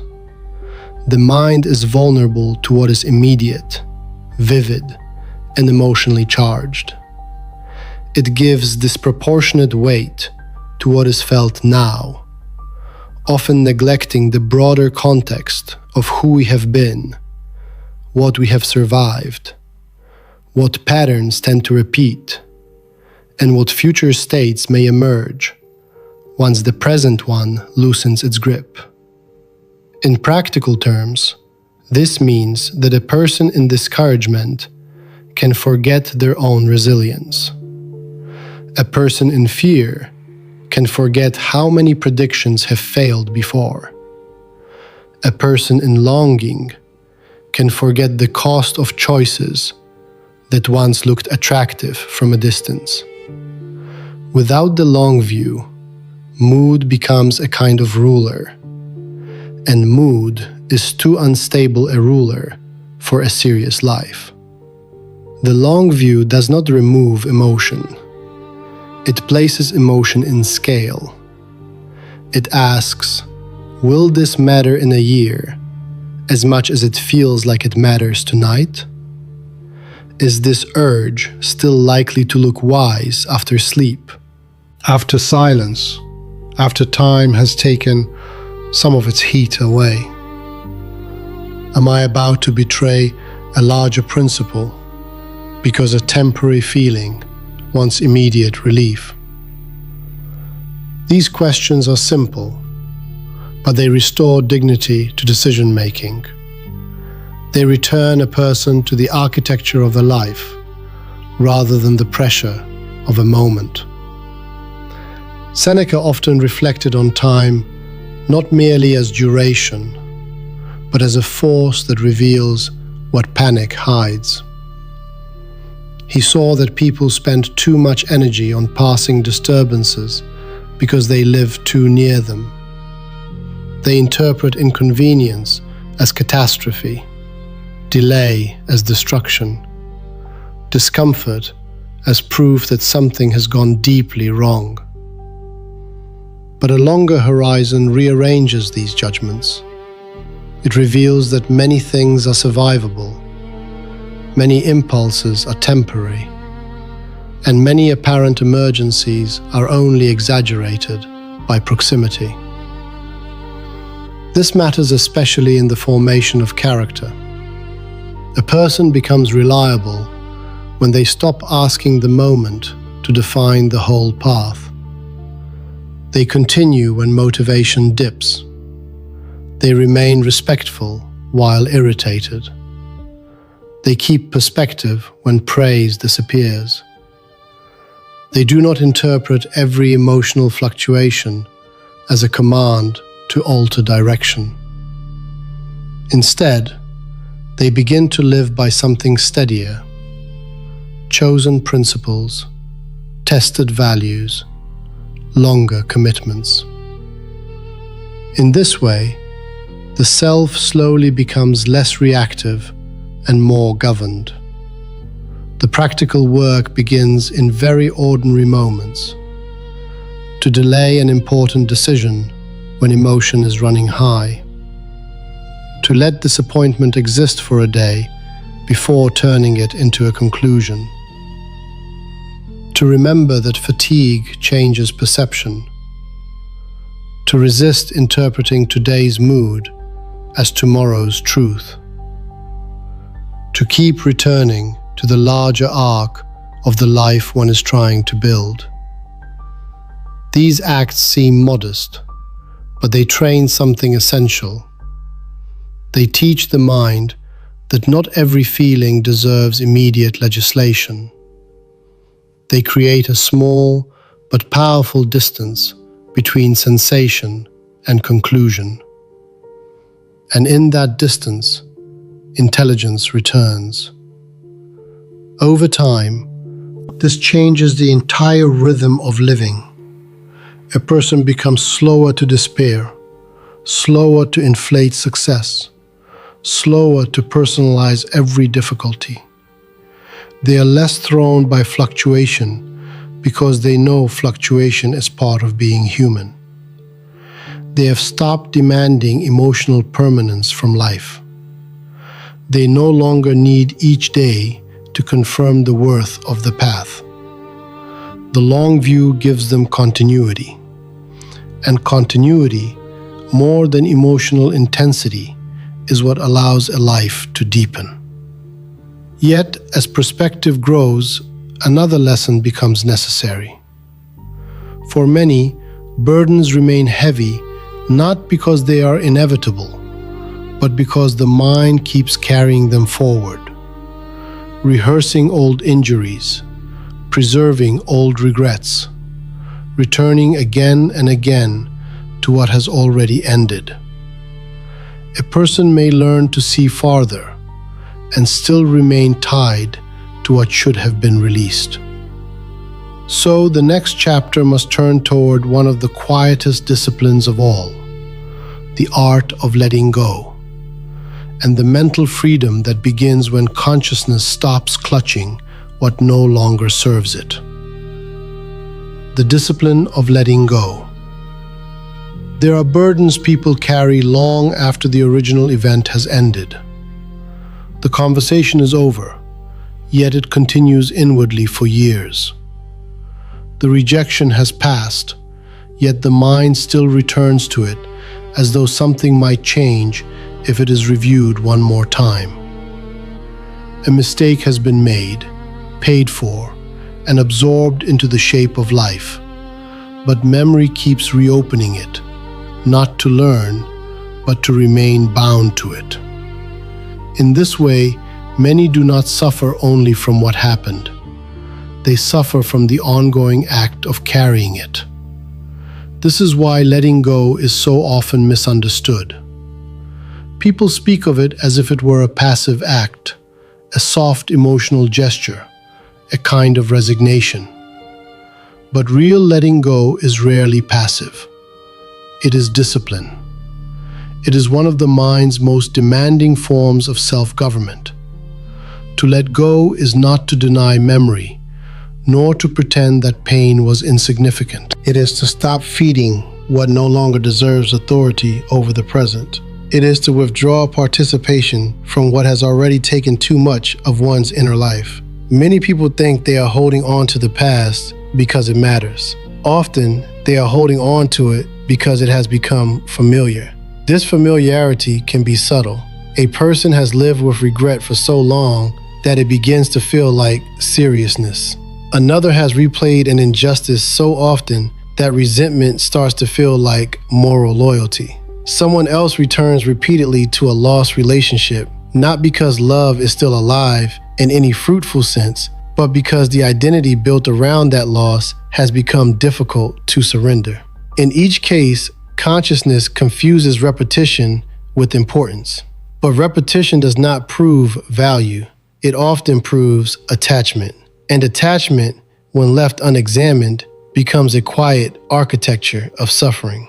The Stoics understood this well. They knew that much emotional pain is prolonged not by the event itself, but by the mind's refusal to stop arguing with what has already occurred. Marcus Aurelius reminded himself that reality moves in one direction only. The mind may wish to reverse it, revise it, negotiate with it, or keep it emotionally open, but life continues. And when consciousness refuses to move with it, it becomes divided against time itself. This division is exhausting. A person may be physically in the present while mentally living elsewhere. In the conversation they wish had gone differently, the season they cannot recover, the version of themselves they failed to become, the injury they still want explained properly. Outwardly, life continues. Inwardly, energy is drained by preservation. Not preservation of what is living, but of what has already hardened into memory. Psychologically, this makes sense. The mind returns to unresolved experience because unfinished things carry emotional charge. They seem to demand conclusion.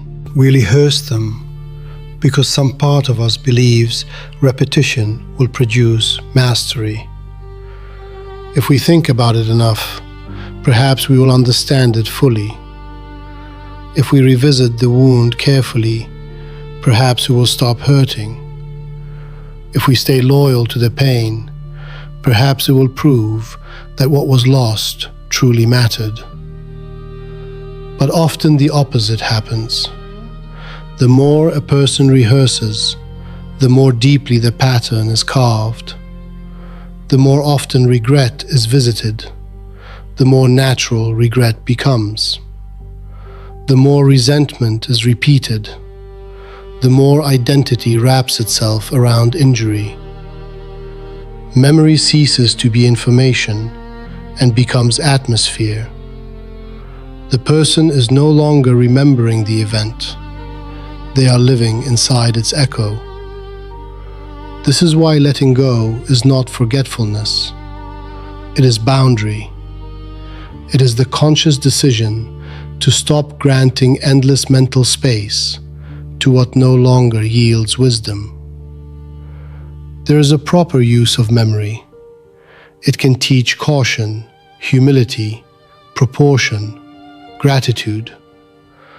But when memory only reopens helplessness, vanity, or bitterness, it has ceased to serve growth. It has become occupation. Montaigne understood that much of human suffering is intensified by the imagination's ability to revisit what reality has already completed. The event itself may be limited in time. The inner continuation is what makes it expansive. A person extends their own injury by offering it repeated shelter. This does not mean the initial wound was small. It means the ongoing act of preservation has become part of the pain. The practical question, then, is not whether something once mattered deeply. It is whether carrying it this way is still making the mind more truthful, more stable, more capable of living well now. If the answer is no, then release becomes necessary. That release is rarely dramatic. More often, it begins in small acts of refusal. Refusing one more mental trial against a person who is no longer present. Refusing to define oneself by an old humiliation. Refusing to reopen the same regret without new understanding. Refusing to treat longing as proof that return is wise. Refusing to keep worshipping an alternate past that never existed. These refusals may feel harsh at first, especially if the mind has built identity around what it carries. But over time, they create space, and space changes the texture of consciousness. The inner world becomes less crowded by ghosts, more available to what is immediate, living, and still shapeable. Letting go also demands humility. It asks a person to accept that not everything will feel resolved in the way the ego desires. Some questions will remain unanswered. Some injustices will never receive equal redress. Some losses will always retain sadness. But the mature mind learns that closure is not always an emotional event. Sometimes it is a decision to stop asking life for a perfection it will not provide. That decision is not defeat. It is conservation. It returns energy to the present. It allows attention to move toward what can still be built, repaired, tended, and inhabited. A person who lets go wisely does not become indifferent. They become less trapped. Their mind is no longer consumed by what has already spent its real time in the world. They begin to live with more freshness because they are no longer continually kneeling before what has ended.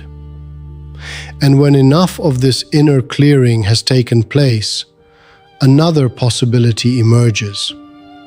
For beneath the released burdens, beneath the noise of rehearsal and regret, there is often something the person has not felt in a long time: stillness. Not emptiness, but a cleaner form of mental space. A quieter interior where thought no longer has to wrestle constantly with unfinished weight. That is where the next chapter leads, into silence, reflection, and the gradual return of mental clarity. Silence, reflection, and the return to mental clarity. There comes a point in the inward life when a person begins to notice that not every problem requires more force. Not every confusion is solved by harder effort. Not every emotional weight is lifted by analysis. Not every restless season yields to more stimulation, more advice, more movement, more noise. Sometimes the mind does not need to be pushed forward. It needs to be allowed to settle. This is difficult for modern people to accept because busyness often feels more respectable than stillness. Activity gives the impression of control. It creates the sensation that something is being done. Reflection, by contrast, can seem unproductive at first glance. Silence can appear empty. A quiet walk, an unhurried hour, a room without interruption. These things do not look impressive from the outside. Yet inwardly, they can do what force cannot. They allow the mind to reorganize itself. Much of mental confusion is not created by a lack of intelligence. It is created by overcrowding. Too many impressions, too many reactions, too many unresolved fragments pressed together without enough space between them.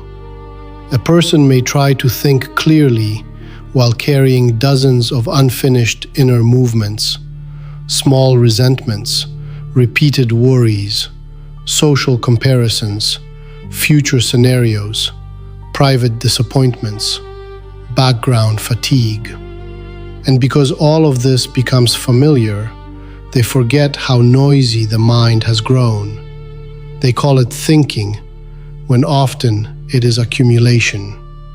Clarity rarely enters a crowded interior all at once. It returns gradually, when unnecessary noise is reduced. This is why silence has such quiet power. Not because silence is magical, but because it removes reinforcement.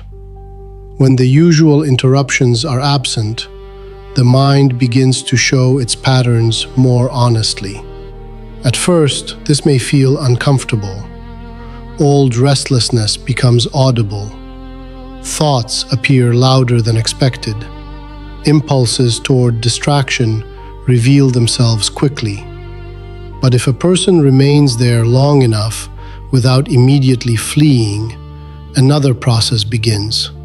The mind starts to slow. Some thoughts pass because they are no longer being fed. The inner world, once constantly stirred, begins to settle like water left undisturbed. Only then can reflection become accurate. Without stillness, much reflection is not reflection at all. It is reaction wearing the appearance of thought. A person believes they are understanding themselves when they are simply circling the same emotional material at high speed. True reflection has a different quality. It is slower, less dramatic, less eager to conclude. It watches before it names. It allows the situation to reveal its proportions. Montaigne was one of the great observers of this quieter process. He did not approach the self as a machine to be fixed through aggression, but as something to be studied with patience. He understood that self-knowledge does not grow well under constant pressure. It requires enough distance for the mind to notice itself without immediately defending, dramatizing, or performing. Psychologically, silence helps restore cognitive proportion. When the nervous system is less stimulated, attention becomes less scattered. Thoughts lose some of their urgency. Emotional intensity, while not erased, stops dominating every interpretation. This creates room for a different kind of seeing. A person begins to notice that some worries are repetitive rather than meaningful. Some conflicts were inflated by fatigue. Some desires were strongest only when comparison was active. Some fears lose force when not continuously refreshed by mental rehearsal. In this way, silence is not absence. It is exposure followed by ordering. Reflection then gives that ordering direction. A reflective mind asks quieter questions than an anxious one. Not, how do I fix everything immediately? But, what is actually mine to carry here? What have I been making heavier through repetition? What is essential and what is excess? Where have I been reacting from wounded pride, from impatience, from unexamined fear? These questions do not attack the self. They clarify it. There is also something restorative about repeated contact with silence. It teaches the mind that inner stillness is survivable, even nourishing. Many people have been so conditioned by interruption that they assume quiet will feel empty. But with time, they discover the opposite. Silence begins to feel like relief from unnecessary demand. It becomes a place where identity does not have to perform, where attention can gather, where the self can exist without constant exposure to the judgments and pressures of the world. This is why certain simple routines carry such importance. A walk without input, A few minutes of quiet before sleep. Writing without performance. Sitting in one place without immediately reaching for stimulation. These actions appear small, yet they signal something profound. They tell the mind that it does not need to remain in permanent reaction. They create conditions under which clarity can return naturally. Seneca often suggested that the mind should regularly return to itself, not as retreat from responsibility, but as maintenance of judgment. A person who never withdraws inward, even briefly, risks becoming shaped entirely by outer momentum. They lose the ability to tell whether their thoughts are truly their own or merely the residue of constant contact with other voices, other demands, other urgencies. Reflection restores authorship. It allows a person to recover their own measure. And once that measure begins to return, life starts to feel different. The same world remains. Responsibilities remain. Difficulty remains. But the person meets them from a less crowded center. They are less likely to dramatize, less likely to scatter, less likely to mistake agitation for seriousness. Thought becomes more useful because it is no longer trying to do the work of noise. Over time, this kind of inner order produces a quiet dignity. A person becomes less hurried in judgment, less hungry for immediate stimulation, less dependent on outer chaos to feel alive. Their mind is no longer a place they must constantly escape from. It becomes somewhere they can return to with steadiness. And when a person can return to themselves like this, another question begins to matter more than all the others. Not merely how to think clearly, or how to endure, or how to let go, but whether they are becoming someone their own mind can trust. That is where we go next, into the slow construction of self-trust, and the deeper task of becoming someone you can rely on. Becoming someone you can rely on. There is a form of confidence that appears impressive from a distance, but collapses under pressure. It is built from mood, appearance, praise, momentum, or the temporary belief that one is doing well because life is moving smoothly. As long as the world cooperates, this kind of confidence can look convincing. The person speaks firmly, acts decisively, and appears stable enough. But when delay comes, when emotion darkens, when the path becomes uncertain, something unsettles quickly. The self that seemed strong begins to bargain, retreat, exaggerate, or fracture. This is because what many people call confidence is often only emotional lift. Real confidence is quieter than that. It does not depend on feeling powerful in every moment. It does not require constant evidence that one is winning. It is not maintained by applause, nor by the illusion that doubt will never return. The deepest form of confidence is self-trust. And self-trust is built in a very different way. It grows when a person becomes someone they can rely on in private. This matters because the relationship a person has with themselves is shaped less by what they hope to be than by what they repeatedly witness themselves doing. The mind is always watching. It notices whether promises are kept.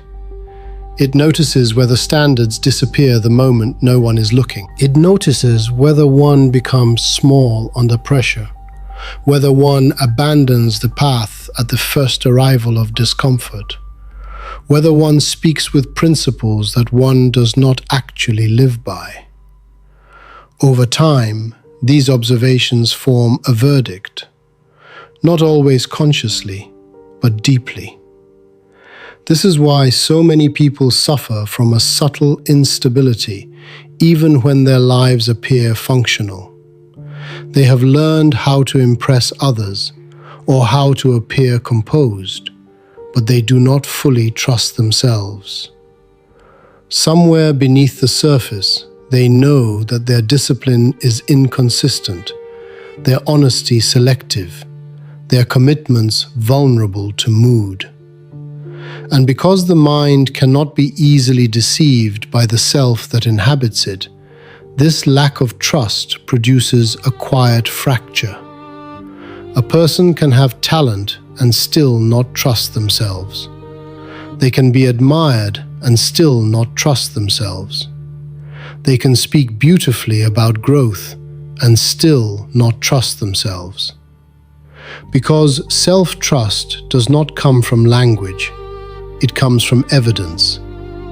Epictetus understood that philosophy was not primarily about what one could explain, but about what one could embody. The person who speaks nobly and lives carelessly does not merely fail publicly, they weaken inwardly. A gap opens between ideal and practice, and that gap drains force from character. But the person who lives with greater alignment gains something less visible and more valuable: solidity. Solidity comes when thought, speech, and action begin to support one another. This does not require perfection. No serious person believes they will never fail, never drift, never speak poorly, never hesitate. Self-trust is not the belief that one will always perform flawlessly. It is the deeper sense that when one falters, one will return. That one will not abandon oneself completely at the first sign of fatigue, fear, or embarrassment. That one's values are not merely decorative, but operative. That there is a center that can be counted on, even when circumstances are unstable. Psychologically, this kind of trust is essential because the mind needs continuity. Without it, a person becomes inwardly divided. One part makes promises, another breaks them. One part imagines a disciplined life, another dissolves it repeatedly. One part wants peace, another keeps feeding agitation.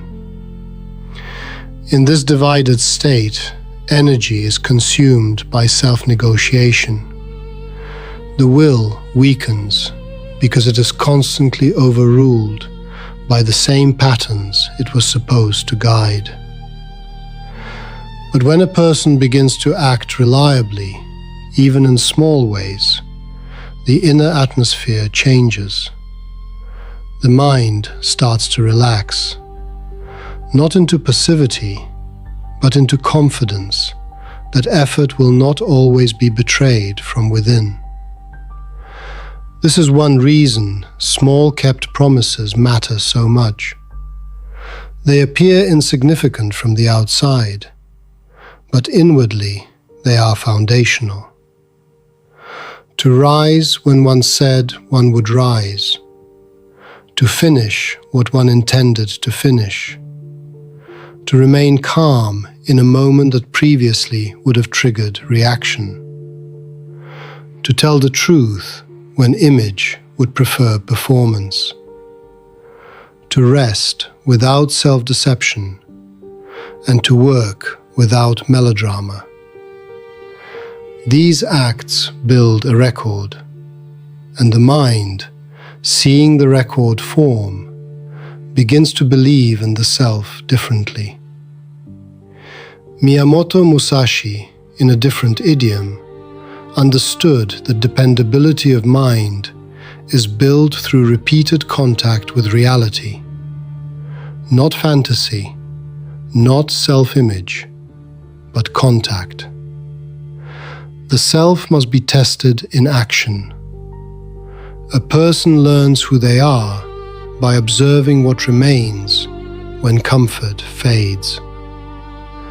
That is why self-trust cannot be borrowed from inspiration. It has to be earned through consistency. There is also humility in this process.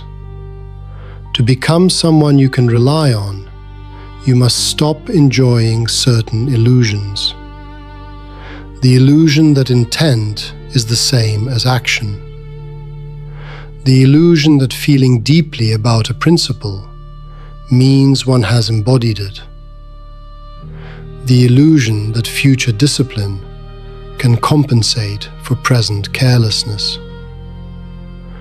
A more mature mind lets these fantasies go. It becomes less interested in appearing serious and more interested in being dependable.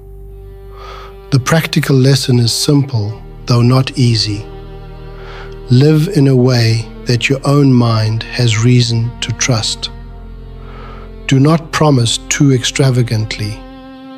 Do not perform virtues you have not practiced. Choose standards that can be repeated. Return quickly after failure instead of turning failure into identity. Let your private behavior become evidence for the life you say you want. When this begins to happen, a new kind of calm enters the person. They no longer need to generate confidence theatrically, because trust is being built underneath. Their words become quieter because they do not need to convince themselves so loudly. Their discipline becomes steadier because it is no longer based only on emotion. They begin to carry themselves with the strength of internal agreement. And this agreement changes the experience of life. The future no longer feels quite so threatening because the person knows they are bringing a more reliable self into it. Difficulty still matters, but it does not inspire the same panic. Solitude becomes easier because one's own company has become more trustworthy. Reflection becomes cleaner because there is less hypocrisy to defend. The inner world grows less adversarial. At this point, the journey reaches a subtle turning. For once a person becomes more reliable to themselves, they are ready for a deeper integration. The scattered parts of life begin to gather. The noise has been studied. Solitude has been entered. Restlessness has been observed. Discipline, restraint, endurance, release, and reflection have all done their work. What remains now is to draw these lessons together into a quieter final state. And so we arrive at the last chapter, where all these paths converge, entering the deeper life of the mind. Entering the deeper life of the mind. There is a point in every serious inner journey when the person begins to notice that what once felt complicated is becoming simpler. Not easy, but simpler. The same world remains. Noise still exists. Other people still disappoint. Time still passes unevenly. Emotion still rises and falls. Uncertainty still visits without warning. Yet something has changed in the one who meets these conditions. The mind is no longer pulled in every direction with the same force. The self no longer reacts with the same haste. All the disturbances may still appear, but they do not possess the whole interior so completely. There is more space now, more order, more proportion. This is what it means to enter the deeper life of the mind. It is not a dramatic awakening. It is not perfection. It is not the disappearance of struggle. Rather, it is a gradual reorganization of inner life, in which the person stops living entirely from the surface. They are no longer governed so completely by impulse, validation, comparison, fear, and noise. They begin to live from a steadier center, one formed through reflection, restraint, endurance, and repeated contact with truth. Many people spend years living at the level of reaction. Something happens and they become it. A problem appears and the whole mind bends around it. A feeling arises and it is treated as command. An opinion is heard and self-doubt begins. Praise inflates, criticism contracts, silence unsettles, delay frustrates. The inner life remains vulnerable because it has not yet been given real structure. But the deeper life begins when a person stops asking every moment to define them. Marcus Aurelius understood this in the clearest way. He returned again and again to the necessity of maintaining an inner citadel, not as a fantasy of invulnerability, but as a discipline of self-governance. He knew that external life would remain unstable, reputation would fluctuate, bodies would tire, plans would fail, others would misunderstand. The question was not whether life would become calm enough to guarantee peace. The question was whether the mind could become ordered enough to remain steady within changing conditions. This remains the central task. The deeper life of the mind is not withdrawal from reality. It is a better way of inhabiting reality. It allows a person to remain engaged without being consumed, attentive without being frantic, emotionally alive without becoming emotionally ruled.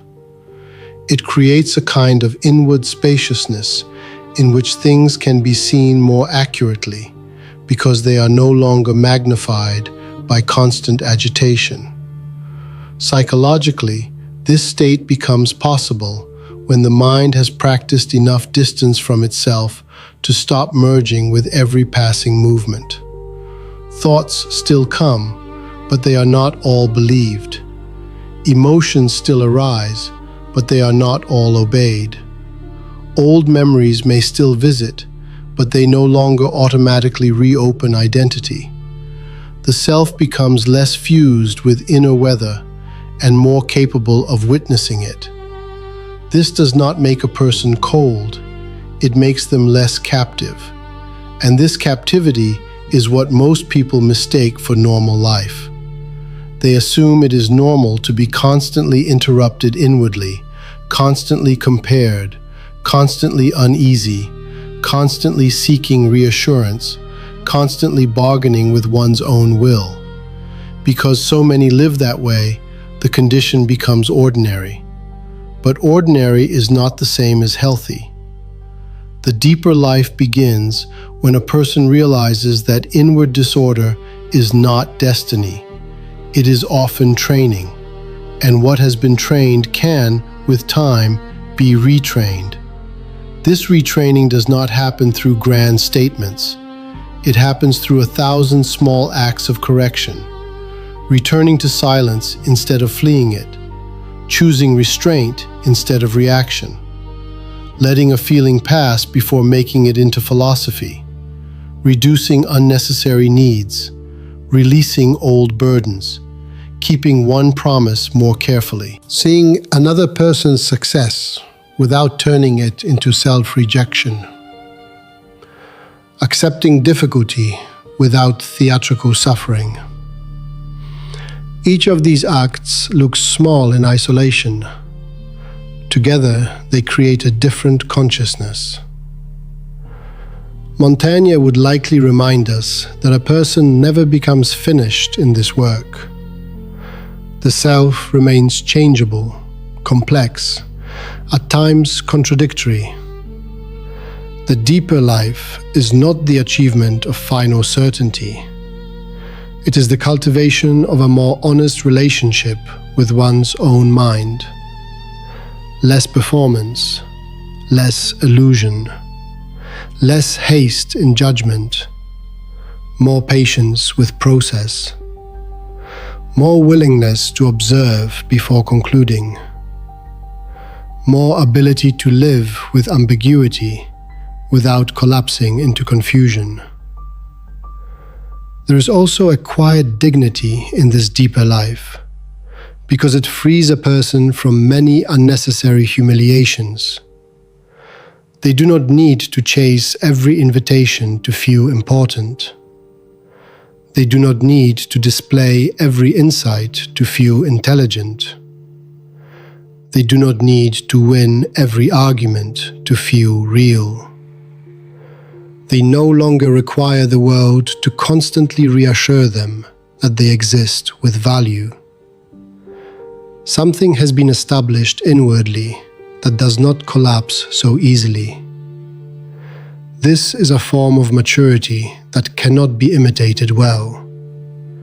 It has a certain texture. The person becomes calmer without becoming dull, more thoughtful without becoming rigid, more independent without becoming distant. They listen better because they are less full of noise.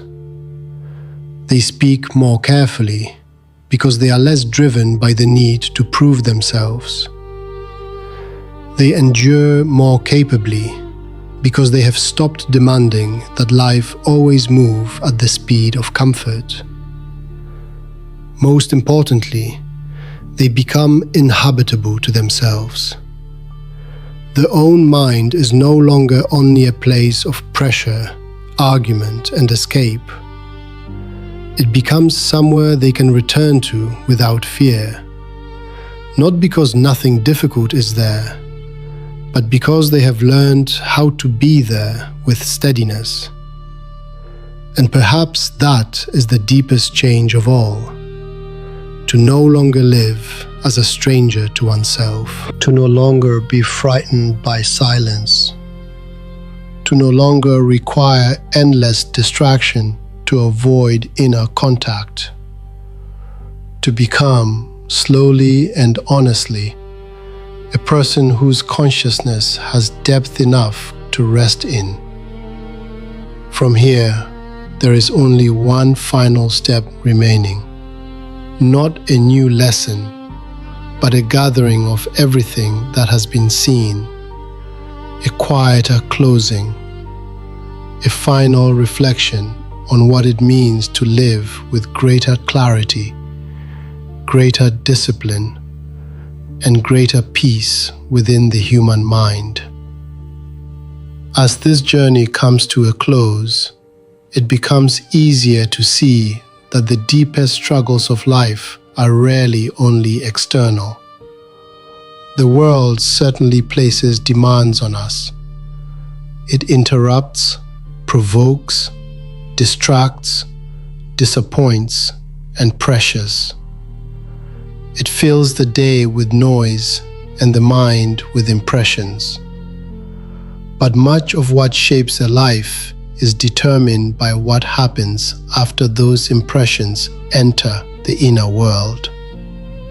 What the mind holds onto, what it repeats, what it obeys too quickly, what it fears in silence, what it calls identity, what it mistakes for necessity, what it refuses to release.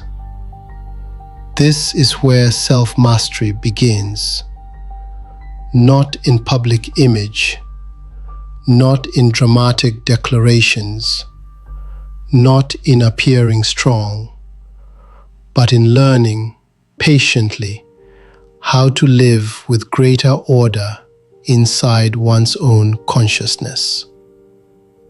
Throughout this long reflection, One truth has appeared in many forms. A person becomes steadier when they stop living entirely from the surface.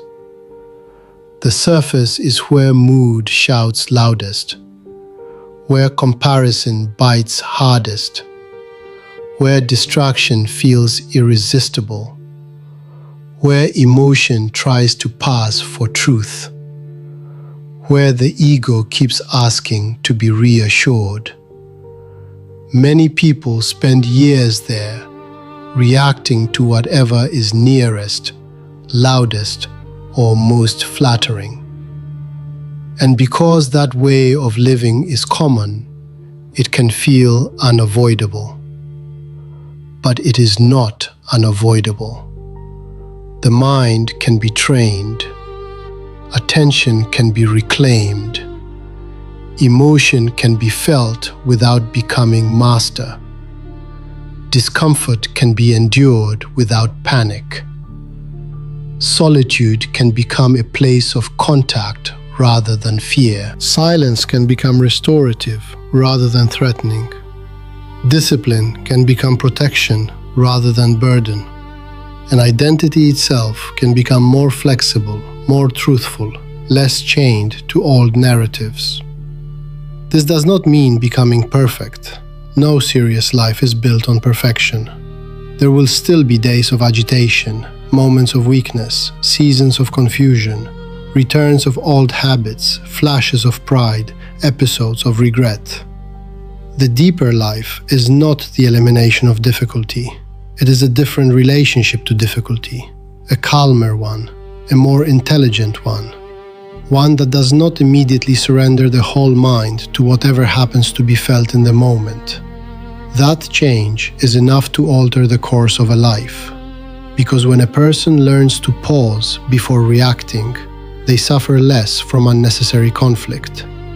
When they need less from the world, they become harder to disturb. When they stop comparing constantly, their energy returns to what can actually be built. When they endure without theatrics, they become reliable. When they honor invisible progress, they stop abandoning the most meaningful forms of growth. When they let go of what no longer deserves residence in the mind, inner space returns. When they reflect instead of merely react, clarity begins to gather. And when they keep enough promises to themselves, they become someone they can trust. Perhaps that is one of the most important ideas to carry forward. A peaceful mind is not found, it is built. It is built in the ordinary hour, in the restrained response, in the delayed impulse, in the quiet walk, in the decision not to reopen an old wound, in the acceptance that not every emotional storm deserves obedience, in the willingness to live by principles that remain standing even when mood shifts. These are small things in appearance, but they are not small in consequence. A life is made from them.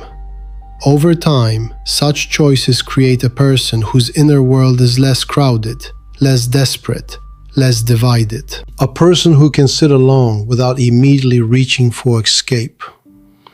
A person who can meet friction without becoming bitter. A person who can feel sorrow without becoming consumed. Ambition without becoming vain. Discipline without becoming hard. Thought without becoming lost in endless noise. This is a quieter form of strength than the world usually praises, but it is often the stronger kind. Because it does not depend on display, it remains when the room is empty. It remains when praise is absent. It remains when plans fail. It remains when time becomes difficult. It remains because it was built inwardly, where spectacle cannot manufacture it. And so, in the end, this journey into the depths of the inner mind is not really about escaping life. It is about inhabiting it more truthfully. It is about becoming less scattered by what is temporary and more guided by what is lasting. Less ruled by impulse and more led by judgment. Less eager to be seen and more committed to becoming sound. There is dignity in that, a calm dignity. The dignity of a person who no longer needs to argue with every feeling, chase every reassurance, or dramatize every hardship. The dignity of someone who has learned to return to themselves. And perhaps tonight, as thought grows slower and the day begins to loosen its hold, that is enough to remember. You do not need to solve the whole of life at once. You do not need to become perfect before peace is possible. You only need to keep returning to clarity, returning to restraint, returning to what is essential, returning to the quieter center that noise tried to hide but never fully removed. Because the deeper life of the mind is not somewhere far away. It begins the moment a person becomes willing to live with a little more honesty, a little more patience, and a little less inner noise. And from there, slowly, almost invisibly at first, a different life begins.